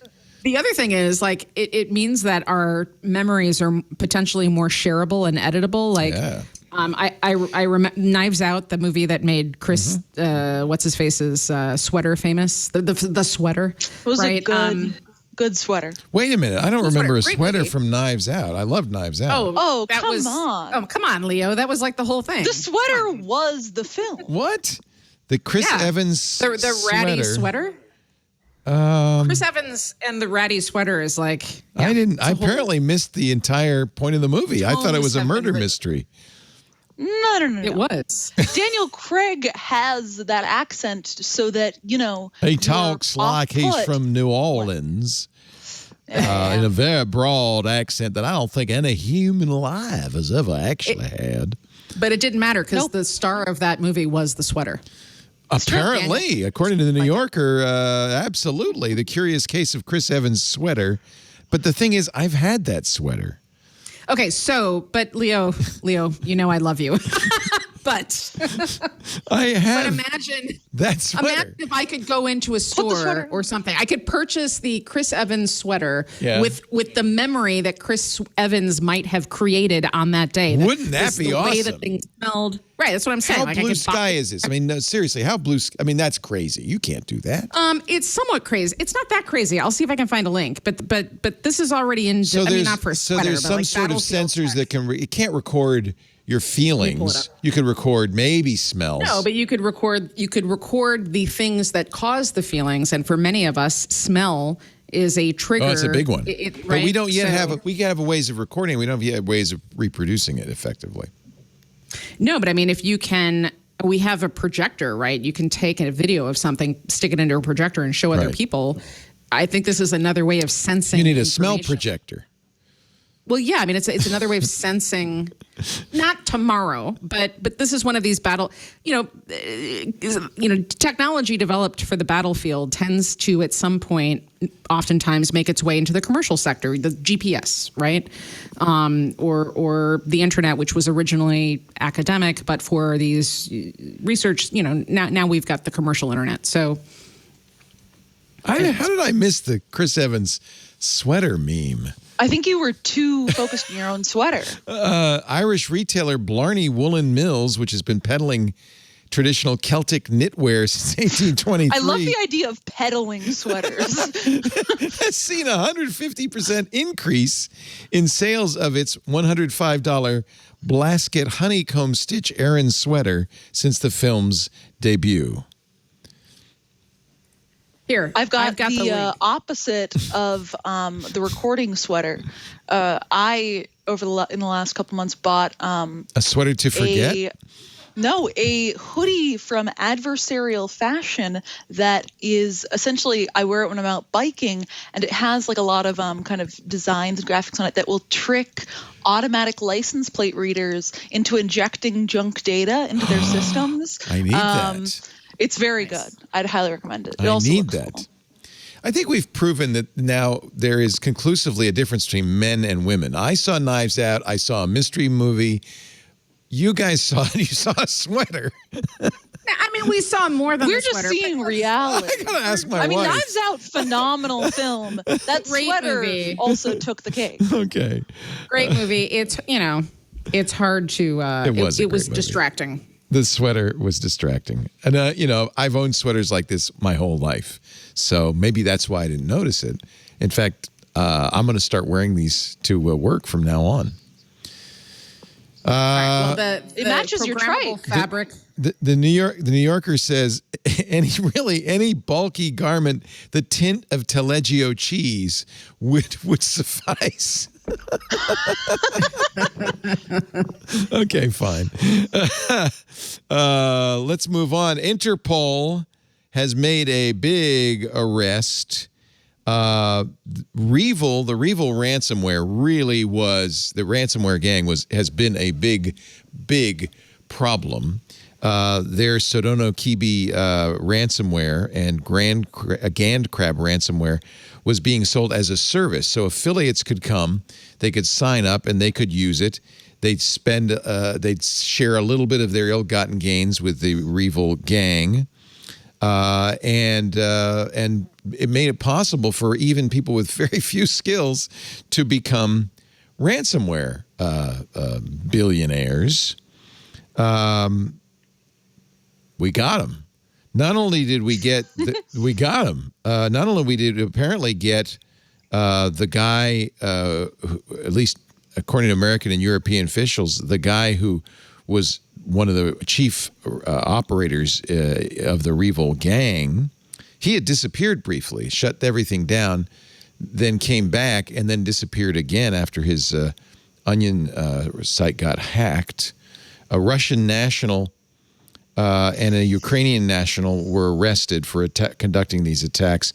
And the U.S. Department of Justice announced that they had seized $6.1 million in ransomware payments.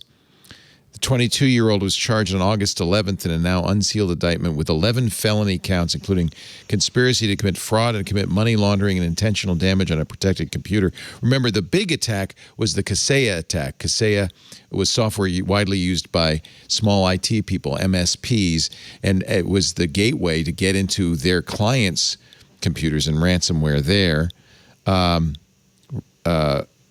Supposedly, this Ukrainian national was the perpetrator of this account.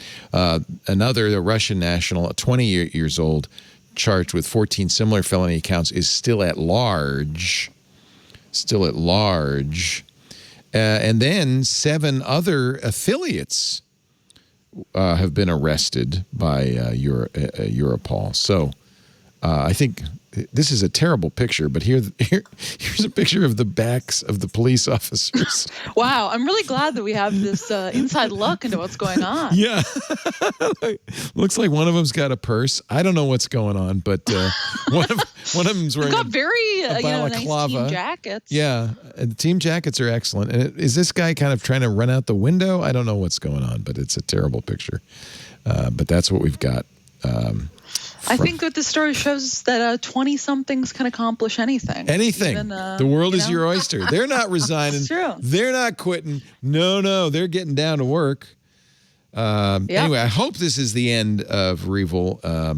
These guys were just devastating the world. I mean, they're not the only ransomware gang out there, but the fact that they were selling it, to subscribers is just kind of reprehensible. What happens if... do you think there's a future where there would be 0 days that are just put on the open market for whoever? And it's kind of what this was. Well, okay, it depends what you mean. I mean, if you want a 0-day, NSO Group's got some really nice ones. Right, but I'm talking more like less experienced people, trying to sort of make it. Yeah, quick. that's what this was. So you would go. Right. So you'd go to this Onion site. And you would say, yeah, I would like to, can I have some Sodono Kibi? Because I'd like to bring down the Ukrainian National Hospital Network. Sure. And all we want is 10%. You don't have to know anything. It's script kiddies. And you can, all you have to know is how to send a phishing email, how to get it in. You're the one responsible for getting it in. Right. I wonder if this is like the next Good Lord. It's terrible. The next gangs. Yeah. You know? Well, it's funny. I mentioned this before, and Lisa and I were watching, there's a lot of movies about armored car robberies for some reason. This is very popular. Apparently, there's one area in Boston where that's all they do is they rob armored cars. And I'm watching it, and these guys are getting killed and arrested, and they're shootouts. I'm thinking, nobody robs armored cars anymore. That's stupid. You could get killed. You can make so much more money from the comfort of your own home with very little risk, just executing some ransomware attacks. The work from home revolution has come It's to amazing. criminals too. Yes. It's amazing. So dystopian. You'd have to It's be so an good. idiot to try to rob an armored car. What are you going to get? A few $1,000,000? These guys are making in hundreds of millions of dollars. In fact, this is the first time I've ever seen an arrest. That's the only reason it's newsworthy. These guys rarely get caught because mostly they're in countries with no extradition and no law enforcement. And, Putin says, go ahead, do it. It's great. As long as you do it to them, not us. So this is the next evolution of the gig economy. That's what it is, Right? the gig economy, yeah. I'm an affiliate. Yeah. God. Apple kind of lost in court. Apple, of course, in the Apple versus Epic battle, won almost in every count except the judge, who I think is pretty sharp, Yvonne Gonzalez-Rogers, said that Apple has to allow developers to add links and buttons to external payment options so that you could, if you're on the Kindle app, for instance, which historically you couldn't buy a book on iOS on the Kindle app because Amazon didn't want to give 30% to Apple for buying a book. So they said, look, you can read it in the Kindle, but you've got to go to Amazon.com to buy the book and come back. But they weren't allowed to say that in the app. Apple's rules prevented that. They weren't allowed to put a button or anything. Now, Amazon or whoever else can put a button saying, buy a book, and it will redirect you to the Amazon page. Apple lost in court, but they asked for an injunction saying, Your Honor, it's going to be so hard to do this. They said, let me see if I can find the Apple excuse.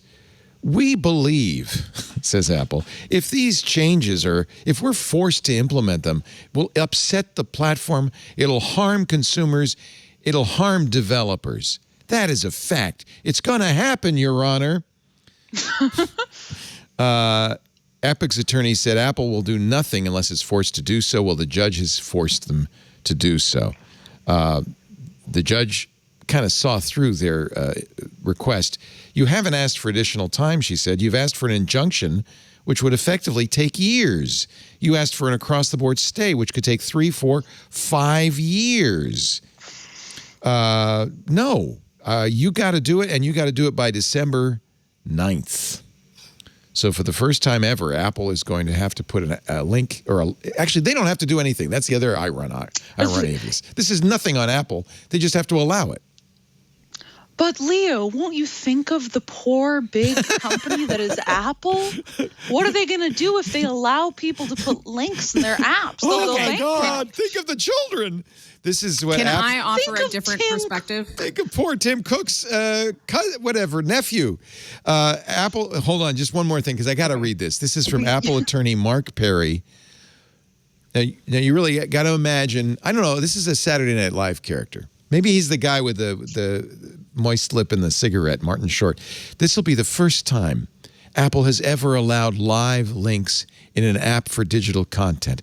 It's going to take months to figure out the engineering, economic, business, and other issues. It is exceedingly complicated. There have to be guardrails and guidelines to protect children. To protect developers, to protect consumers, to protect Apple, and they have to be written in the guidelines that are going to be explained and enforced and applied. The judge, thank God, said, no, you got to do this, and you're going to do it next month. So, hallelujah, the stay has been declined, and Apple, poor Tim Cook. Now, your take on this, Ms. Amy Webb. Well, Okay, so obviously whoever's running PR over there really botched this Think of one the because children. I got to the line about the children, and I'm like, all right. We got to take a step back. Maybe we've taken this a little too far. But from a practical standpoint, if you look at, and I don't mean to dog Microsoft or Windows, but if you look at the Microsoft, the Windows ecosystem, and you look at the whatever Apple's new operating, what is it, just iOS or Mac OS, whatever the hell they're calling it now. Yeah, Mac That OS and ecosystem. iOS and iPad OS and TV OS and Watch Okay. OS. So Apple the system tends to be pretty locked down and not kludgy and not, hacked all the time. And I can't say the same thing about Windows. And Can you say the same thing about Android? Because that would be the direct competition. In fact, that's what Tim Cook said. If you want freedom, buy an Android phone, he said. Well, but there is something to be said, and I use, you know this. I'm agnostic, so I use everything, and I have the least amount of problems with Apple software out of everything that I use. And I think part of the reason for that is it's a totally locked down ecosystem. Now, is it also very unfair, and is it anti-competitive? Of course it is. But so there, okay, I see what you're saying, and there is some merit. You shouldn't have mentioned children, and but there's some whatever. merit in saying we want to preserve what is, a rock solid ecosystem without adding all of these side things. Yeah, and it's we all know that there is more to it than just like adding a link, right? There's much more to it than that, and it'll be interesting to see if they have to change what the payment systems look like, and if that introduces new bugs. Right. Or new problems, or new, attacks. I guess. I mean, really, to me, allowing Amazon to put a button in the Kindle app that says buy a book and that takes you out to Safari and the Amazon store, it seems to be a pretty straightforward thing. In the Kindle app, you mean, on the phone? Yeah. Maybe. That's all we're talking about. Well, I think it's more than that, because if something breaks, right, you have somebody else's third-party system. Apple's ecosystem is very locked down. So now if you've got a payment, we're talking about payment gateways, transactions. No, because I can right now go to Amazon on my Safari and buy something on an iPhone. It would just be more of that. I don't think that there's a new payment. I don't know. I don't think there's a new architecture involved. Now, maybe anyway. That's what Apple agrees with you, but they lost. Listen, The again, judge I does know. not. I realize, like, this whole night, I sound like an apologist for the corporates, and I certainly don't mean to be coming off that way. But I do think that we. Well, I mean, you gotta pay for the Buddha's hand somehow. I do. They're very expensive. I'm very fancy. Every time you compliment Jeff Bezos or Tim Cook, you just get another one. Yes. Every time I compliment Jeff Bezos, a new finger forms on my and there's a bell ringing somewhere.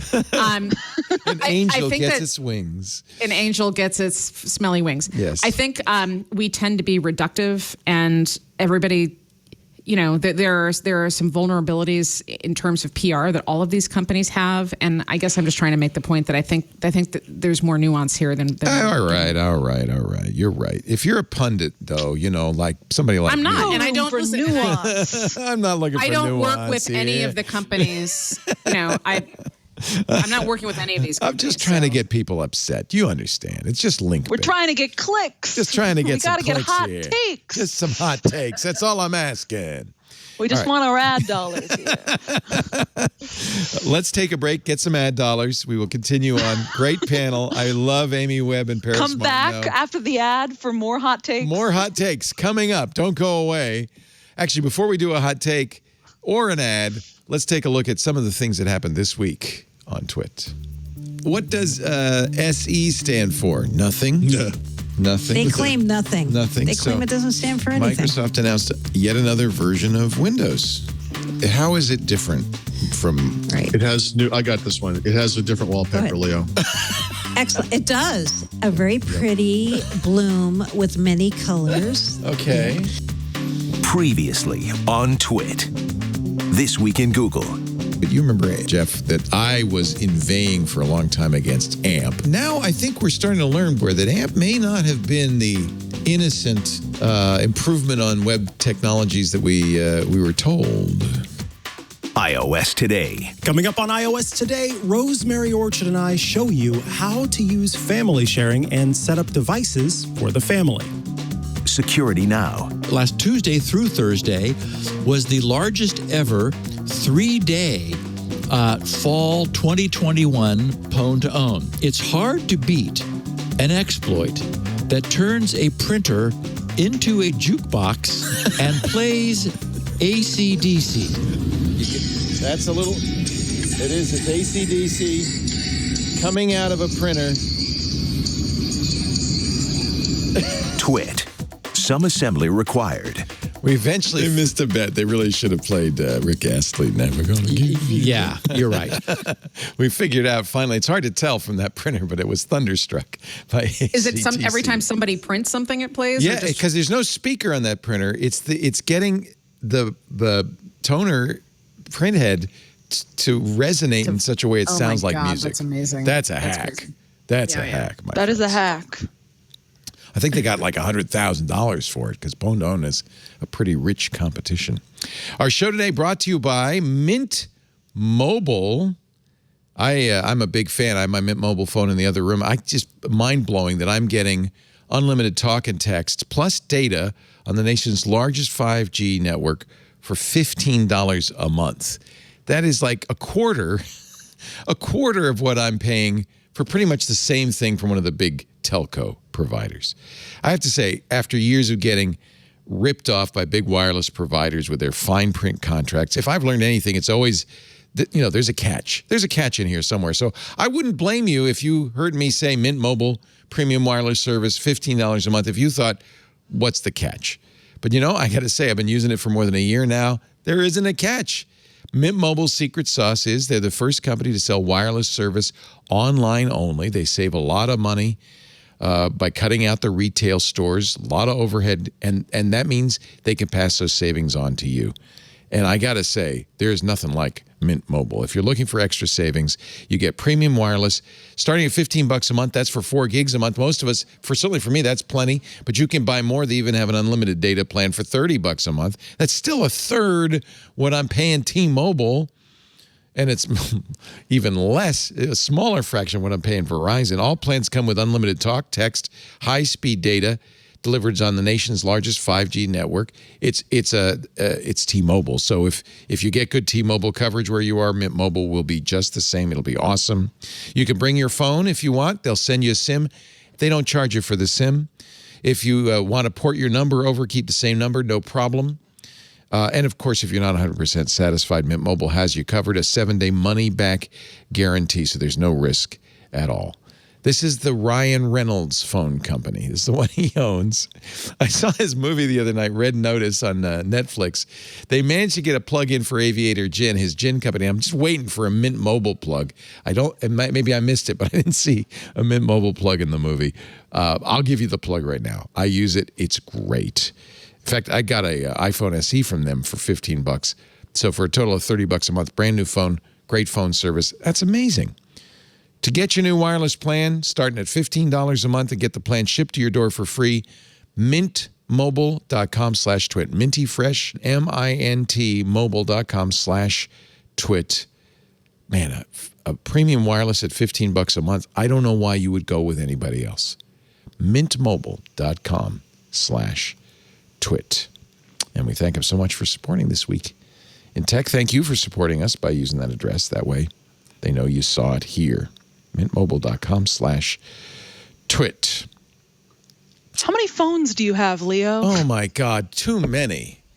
And do they all work? Yeah. So I have and that's why I have accounts with all the carriers, because partly I'm monitoring these carriers, but partly. Okay, wait. How many phones though? We talking a dozen? No. Well, yes. 6? But how many are in active service? You want to know. So I have a Galaxy Flip Phone 3 that's on Verizon. I have a Pixel Pro 6 that's on Google Fi. I have this iPhone that's on T-Mobile. I have the Mint Mobile phone that's an iPhone SE that's on Mint Mobile.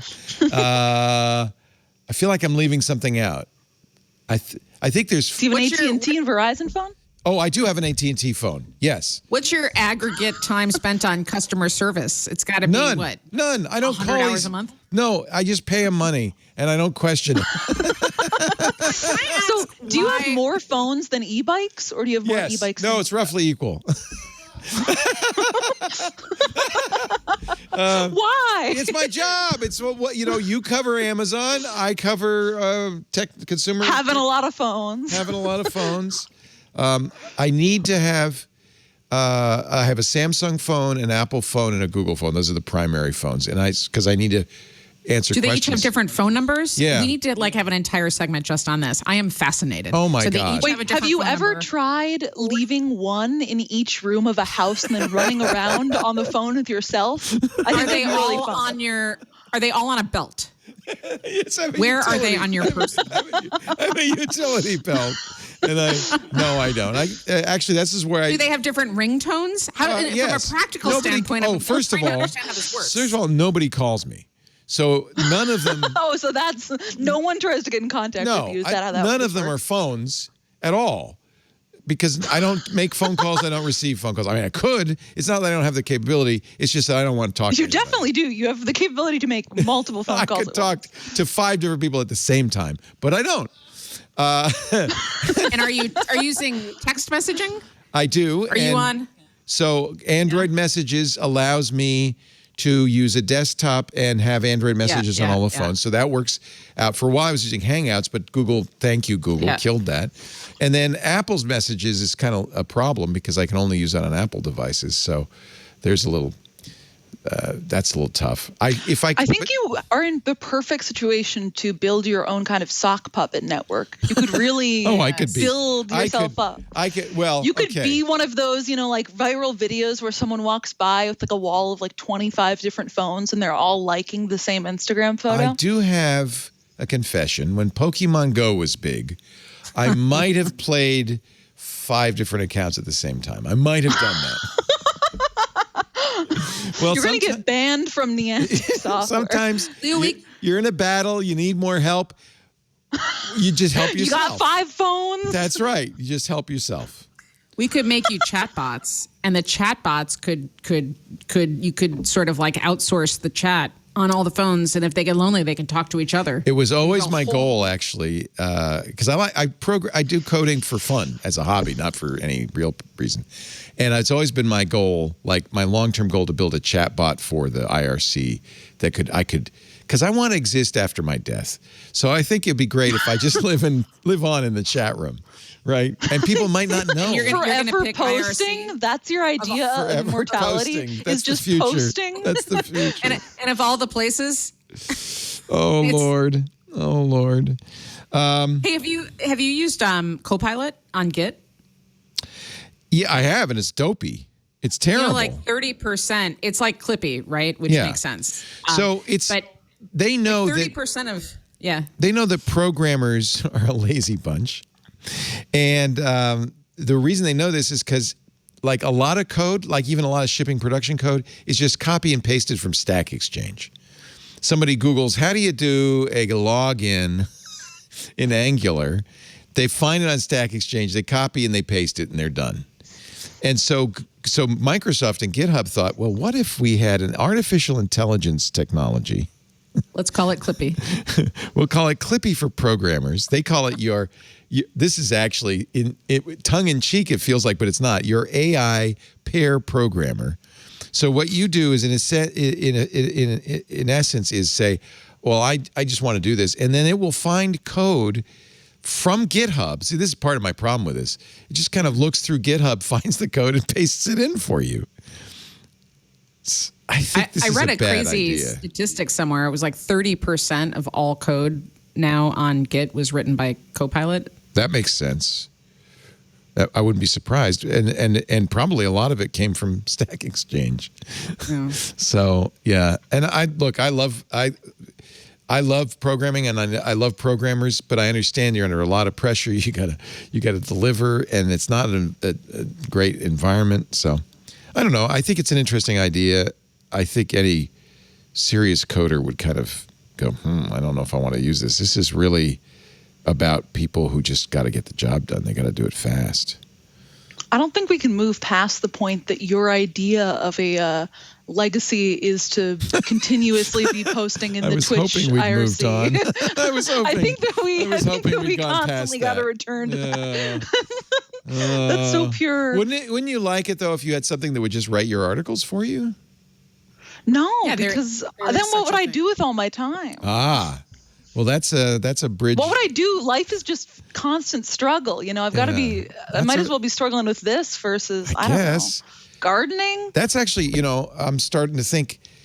Am I going to ever retire? How does this work?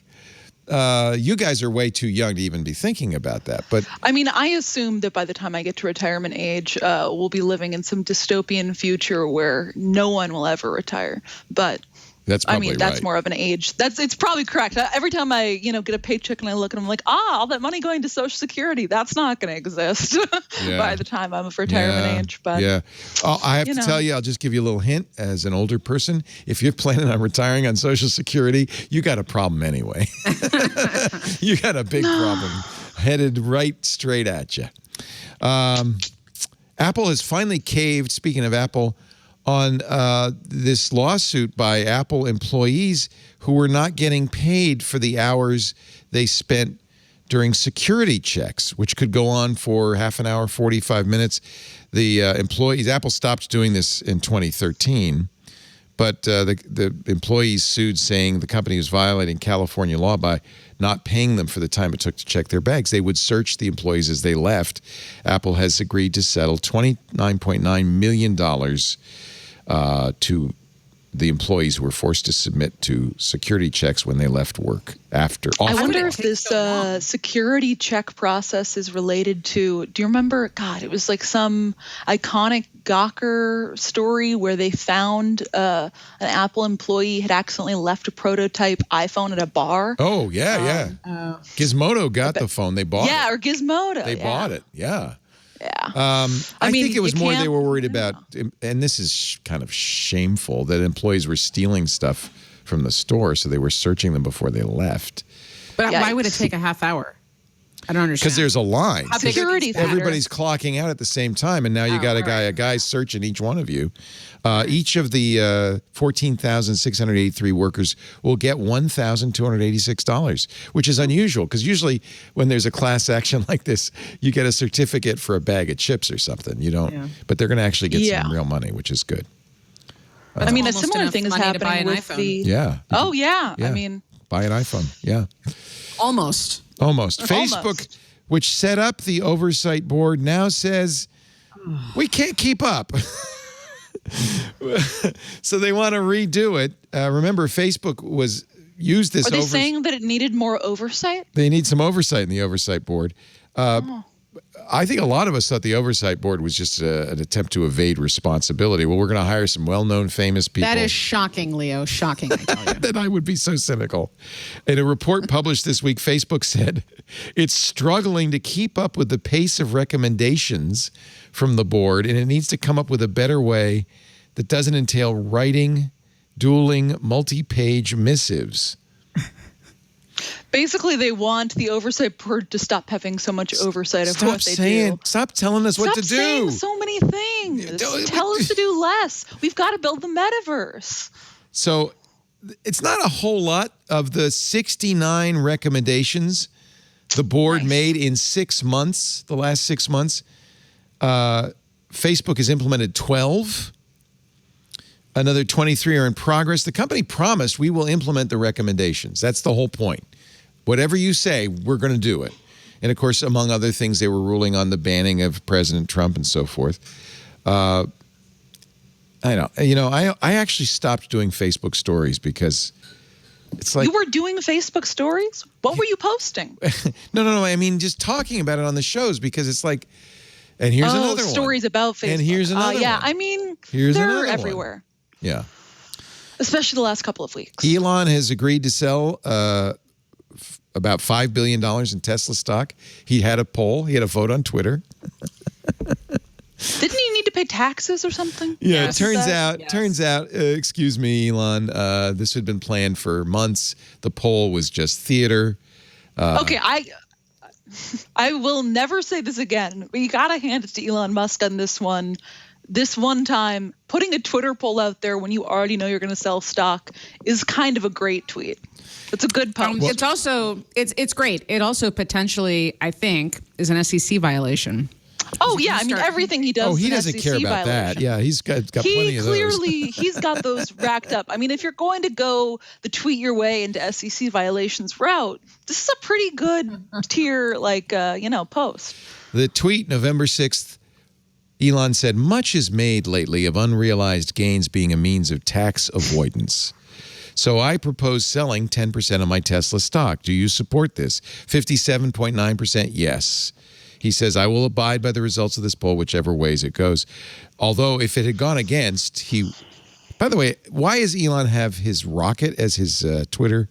It's a little phallic. See, I think that's intentional, right? Maybe there's I think that's why. He's been trolling Jeff Bezos now from literally day one. So part of the story that I read the other day, I was looking back through Bezos' history. His first ever tweet, Elon was in the replies. From day one. Oh, that's Elon interesting. Has been trolling what was it? Jeff Bezos. Do you remember what it was? His first ever tweet was, I'm trying to remember the wording. It was something about a notable, it was actually the New Shepard rocket. It was, some part of it was re-landing. And so it was a video Bezos posted of oh, wow, our first reusable rocket launch. So incredible. And Elon's response was something to the effect of, it's not actually the first. We've been doing something like this similar. Some, SpaceX. Don't you love it when Bezos. billionaires try to one-up each other? Isn't that cute? On Twitter.com, Aren't they love cute? it. Somebody responded to Elon's tweet. You know what would be really great if the tax laws in this country required billionaires to pay their fair share and not because of a Twitter poll. But in fact, I think he did owe some taxes, and so he was going to pay it. He's moving to Texas, because you don't want to pay those California gains. Darn taxes, my goodness. This is a bad one. And I don't have much to say about it. It's not about Elon. This is actually about you and your processors. AMD has revealed, this is the Register headline, an EPIC, playing on the fact that the AMD processor is called the EPIC, 50 flaws, 23 of them high severity. Oh, and Intel has 25 bugs too. Nasty. EPIC processors, all three generations, have massive flaws, some of them very serious. So does Intel. So if your hardware's got bugs, your software's got bugs, there will be patches. Can I ask a question? Is it the case that there's maybe more leaking or more complexity or more transparency, and so there's just many more bugs now than there were before? That's a good question. I on the one hand, you could say it's good that they're saying there's a bug and we're going to fix it. Right. Versus I wonder if you don't want them to just shut up about it. Or not disclose it. I wonder if that was practiced a long time ago and things have changed now. There's a number of very famous bugs. Intel had a floating point bug that the company attempted to cover up for a long time, but eventually somebody found it, and then they had to fix it. So, I think you might be right that it might just be there's a culture now of maybe there were always 50 bugs, 25 bugs, and we just didn't know. Right. Nasty story. Actually, I'm going to save that. I'm going to take a quick break, and then we'll have one more nasty story. Great. We're going to end on another bad note. This is my dystopia. Awesome. I get to live in it, okay? You can entice people to make it through the ad read by promising them terrible news. No, so, and then one good story. Okay. Can you find one for me, quick? In the bottom of the internet? Somewhere. At the end of the internet, there's got to be a nice story. I actually subscribe to a subreddit called Made Me Smile. It's a very cute subreddit. Yeah. I think there's also one called Eye Bleach that is of a similar vein. Eye bleach? Is that bad or good? No. It's instead of, you're bleaching your eyes with goodness. Oh, it's cute it's puppies making you and stuff cry. like that. Okay. Yeah. And then there's No, which is another fun one where the worst things possible happen. I subscribed for a while to yes, yes, yes, we're happy endings. No, no, no, we're unhappy endings. And then somebody realized, well, just the title of the subreddit tells you how it's going to end. So somebody made maybe, maybe, maybe. And you don't know. That's just chaos. It's a combination of posts from both. So you just don't know ahead of time, is this going to end well or poorly? And so it's this little surprise at the end of every video. It's so much fun. Is that what you try to do for Twit here? Yeah, maybe, maybe, maybe we'll have a happy story at the end. You'll see. Our show today brought to you by Worldwide Technology and Intel. We love WWT. In fact, Lisa and I went out to visit them in St. Louis at the end of, actually it was early 2020, right before the virus shut down all travel. It was our last trip before COVID. And I'm so glad. We went out to see the Advanced Technology Center. The ATC, this is, I can't think of another company that does this, a research and testing lab where they bring in, you have to understand what WWT does is help companies with their technology, they sell enterprise technology. So they built this lab so they could go in there and try all the latest stuff, more than $500 million of equipment from the leading OEMs, and their engineers internally use the ATC to create proofs of concepts, pilots to understand technology.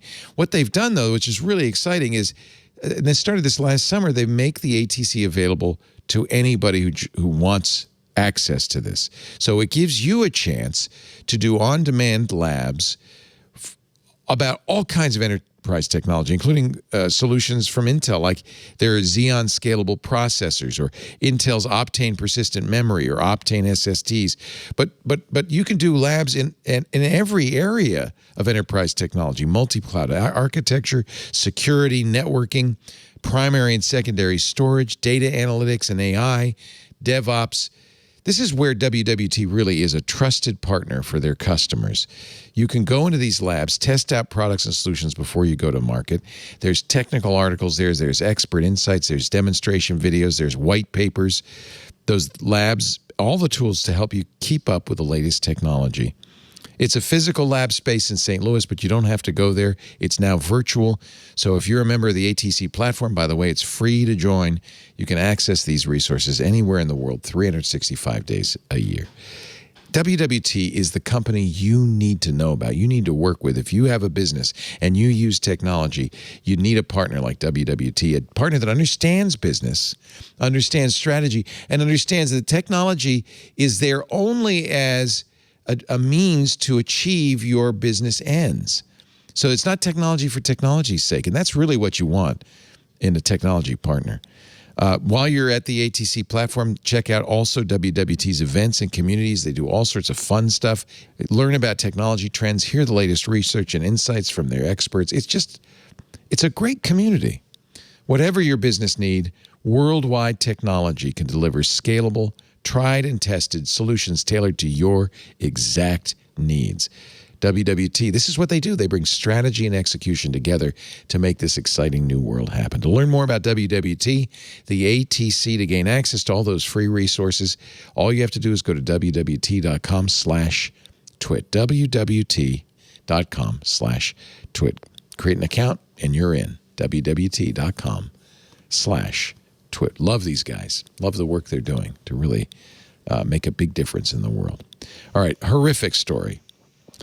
Do not buy the Galaxy Bud Pro from Samsung. This is a really terrible story. Chris Weddle, writing for Android Central, apparently there's a material, maybe it's nickel, maybe it's the acrylate they're using, a new form of plastic they're using, but he got infections from using these buds. He had to go to the doctor. And apparently, it's become fairly widespread. Now, not everybody's going to have this problem, but if you read the story, it's kind of a nightmare. He even at one point said, is this the buds? He only used one. That ear alone got infected. His ears, he's got a picture of how swollen they got, so swollen. No. Yeah, no, you don't want to see that. I'll show you. No. Scroll past. Scroll past. That's definitely in the no. No. That's not a maybe. That's a no.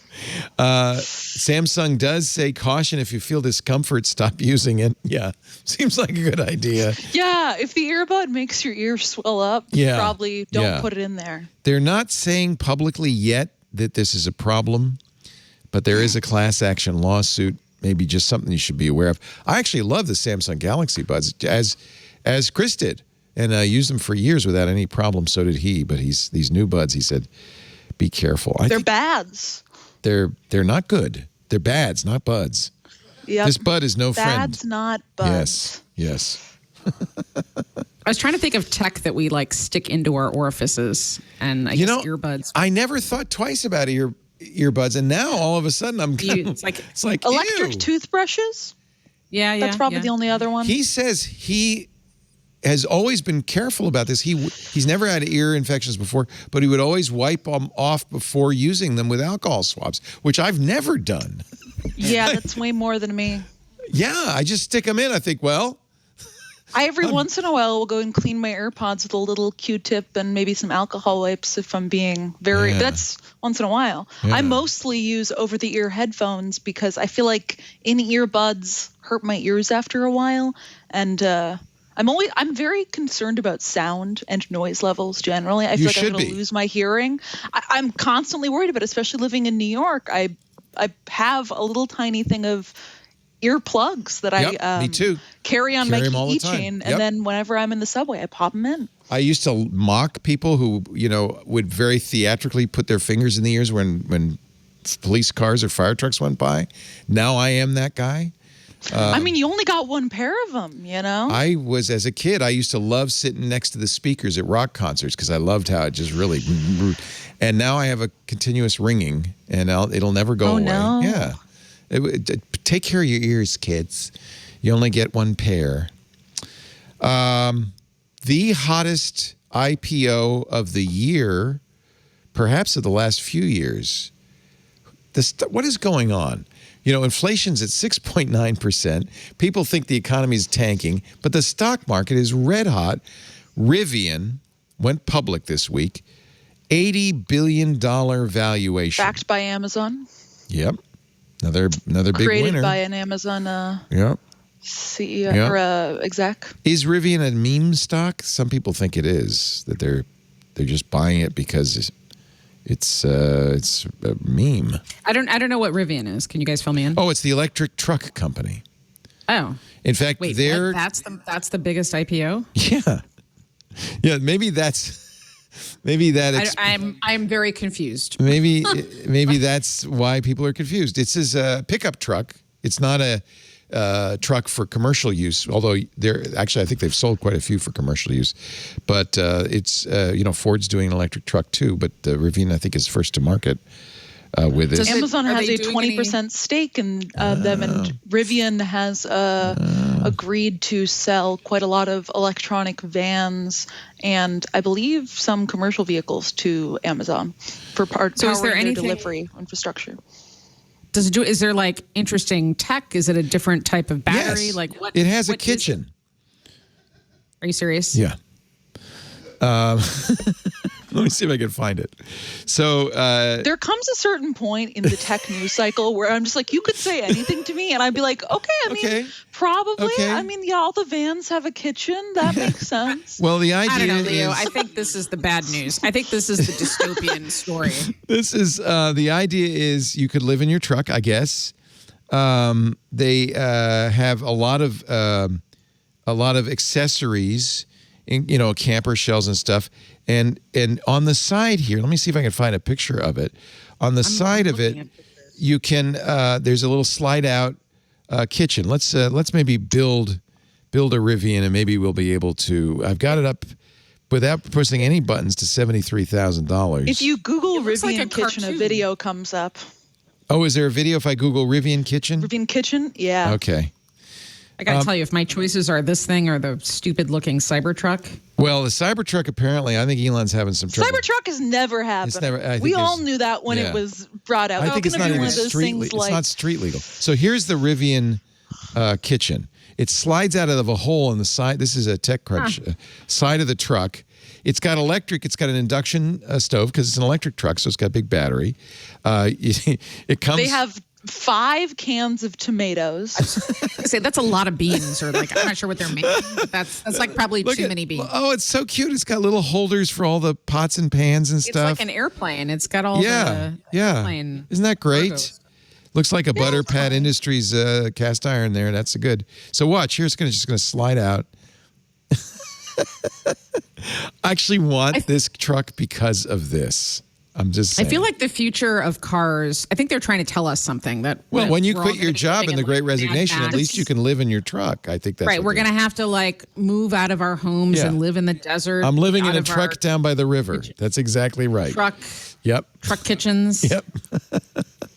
But at least in the back, you have room for all 5 of your electronic bikes. That's true. I feel very sorry for the people not watching what we are watching right now. I don't know how to describe this other than to say this is like slightly nicer than my actual kitchen. It's exactly.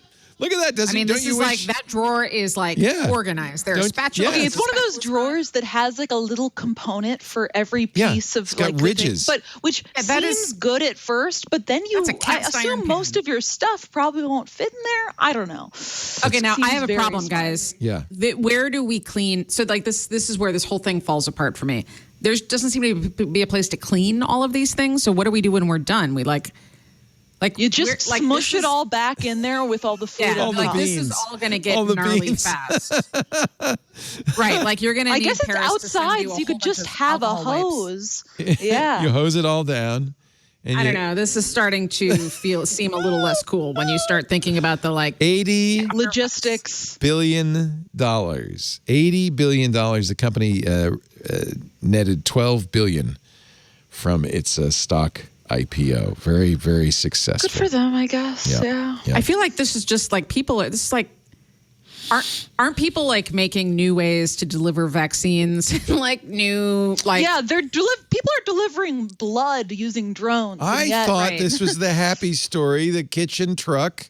I am not seeing it that way. This to me is like the ultimate. Why does the kitchen truck need $80 billion, Leo? And especially when you can't clean anything.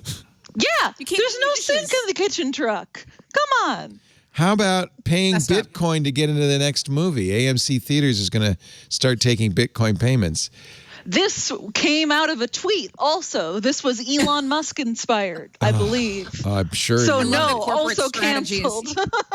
Corporate strategy is now being dictated by some dude tweeting. That's great. Yeah, I also love that all these companies are like, oh yeah, weird Twitter polls are going to be our new corporate strategies. Like 5 people are on Twitter. Come on, man. It's like journalists, Silicon Valley. And Twitter has still not figured out how to monetize. Here's a happy story. I found Twitter should make kitchen trucks. The infrastructure bill, which will be signed tomorrow, includes $65 billion for broadband in this. This is a happy story. Good job, Leo. Good job. Found one. You know who's really happy? Comcast, AT&T, Verizon. All the ISPs that are never going to, make any of the internet speeds remotely better in any rural area. But guess where that money's going? Yeah. Starlink.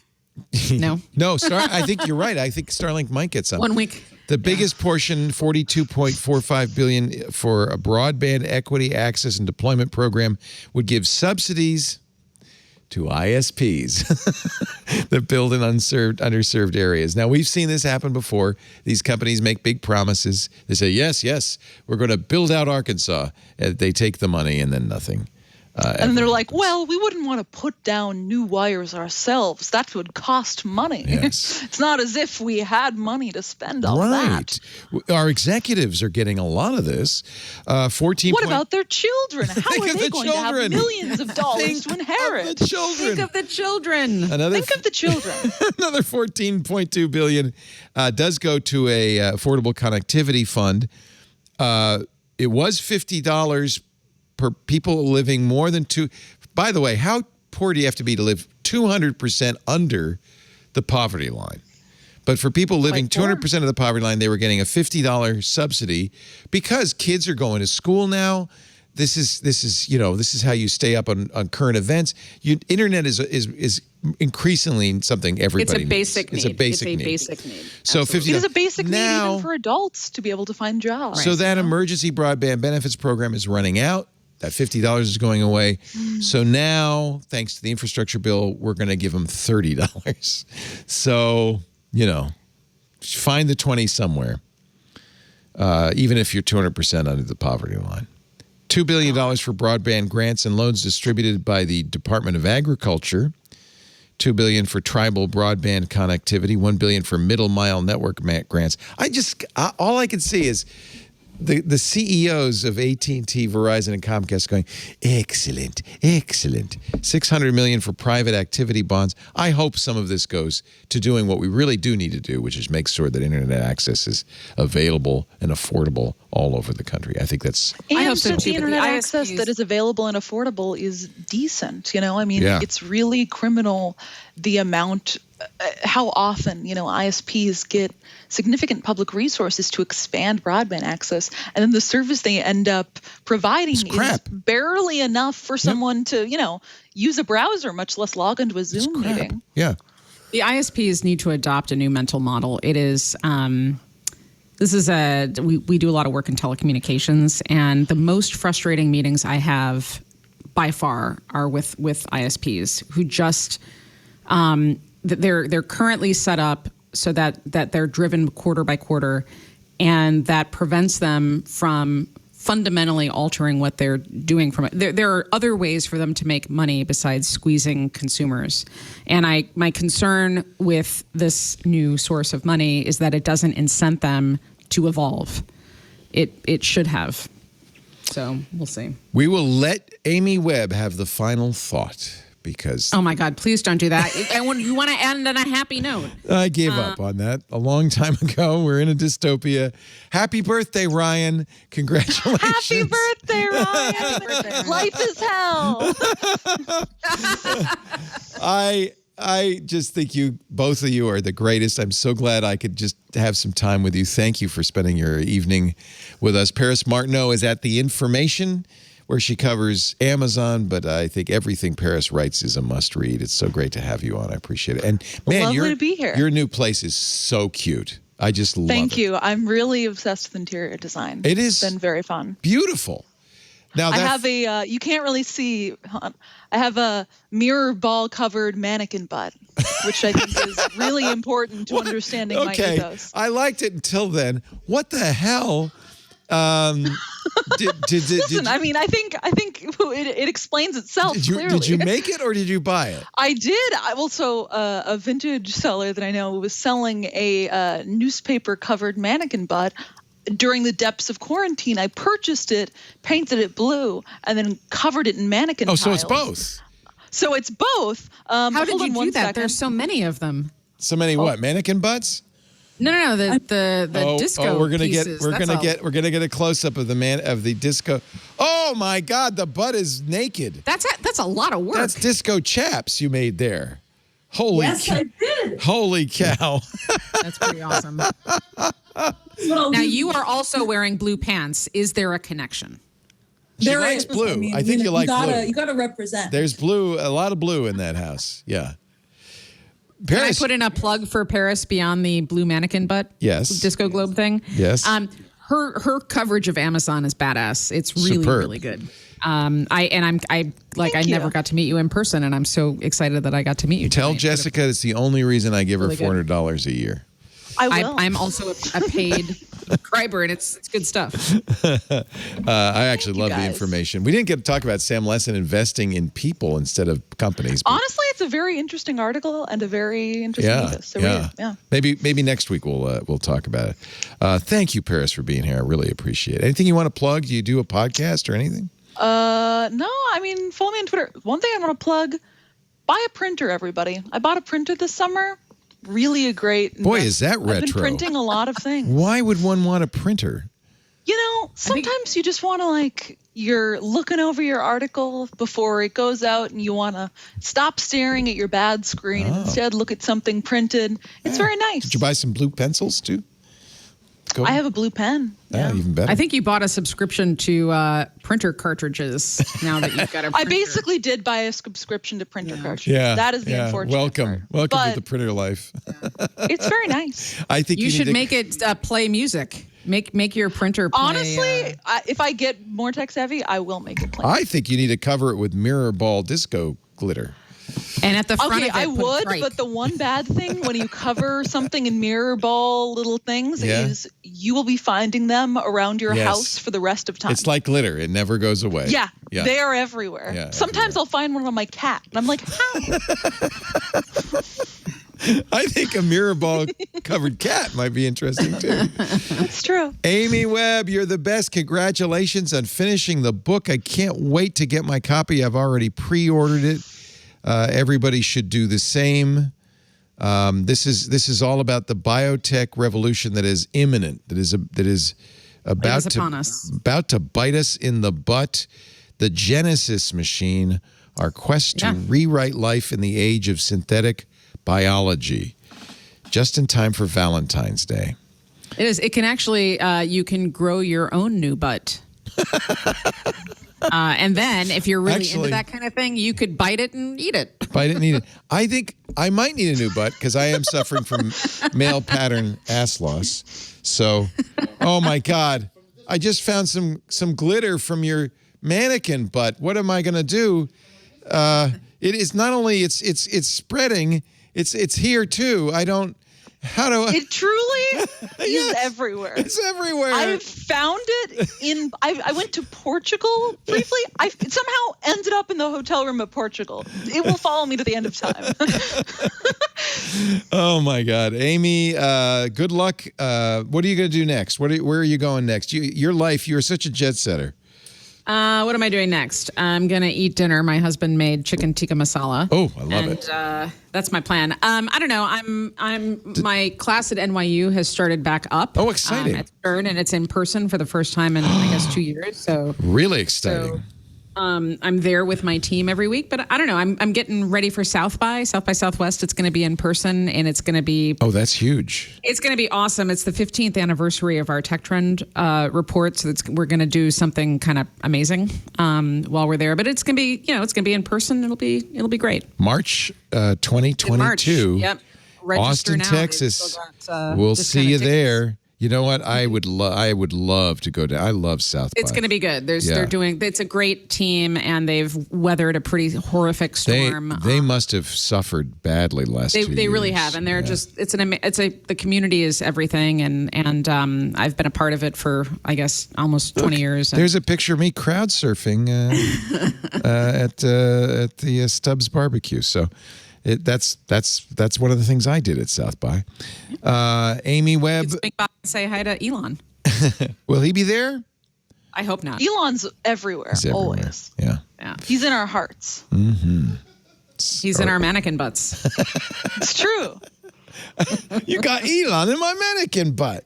Thank you, Amy. Thank you, Paris. Thank you, all of you, for being here. I think you're probably pretty glad you listened to the show this week. I know Ryan is. If you want to watch us do it live, we do This Week in Tech every Sunday afternoon, 2:30 Pacific. That's 5:30 Eastern Time, 20:30 UTC. If you want to watch live, there's a stream at live.twit.tv. There's also a live audio stream. People will watch live, chat live in a couple of places. There's always the IRC, where my bot will live forever, at irc.twit.tv. We also have a Discord channel, which is available to all and sundry as a member of Club Twit. $7 a month gets you ad-free versions of all the shows, which shortens their length considerably. You also get access to our fabulous Discord, which to me is the future of social, because everybody in here is great, and they're talking all the time about all sorts of interesting stuff. You also get the Twit Plus feed, which has stuff that we don't put out as podcasts, stuff that didn't like the conversation about the Buddha's hand at the beginning of the show, before the show started. Not going to be in the podcast, probably will be in our Twit Plus feed. Go to Club Twit. That's content you got to pay for. That's not free. That's not you got to free. put that behind the paywall. Yeah, no, that's paywall, baby. Yeah. Find out more at twit.tv/clubtwit. On-demand versions of the show are also available for free at our website. All our shows are at twit.tv. There's a YouTube channel for every show, including This Week in Tech. And, of course, the easiest way to get any show is to subscribe in your favorite podcast player. If you do that, you'll get it automatically. As soon as it's available, we push it out to you. And if your podcast client allows reviews, do me a favor. Tell the world we've been around since 2005, but there still have to be one or two people that's never heard of Twit.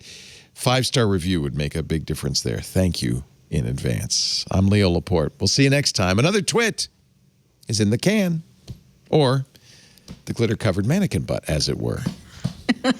Another twit is in the mannequin butt. Another twit is in the mannequin butt.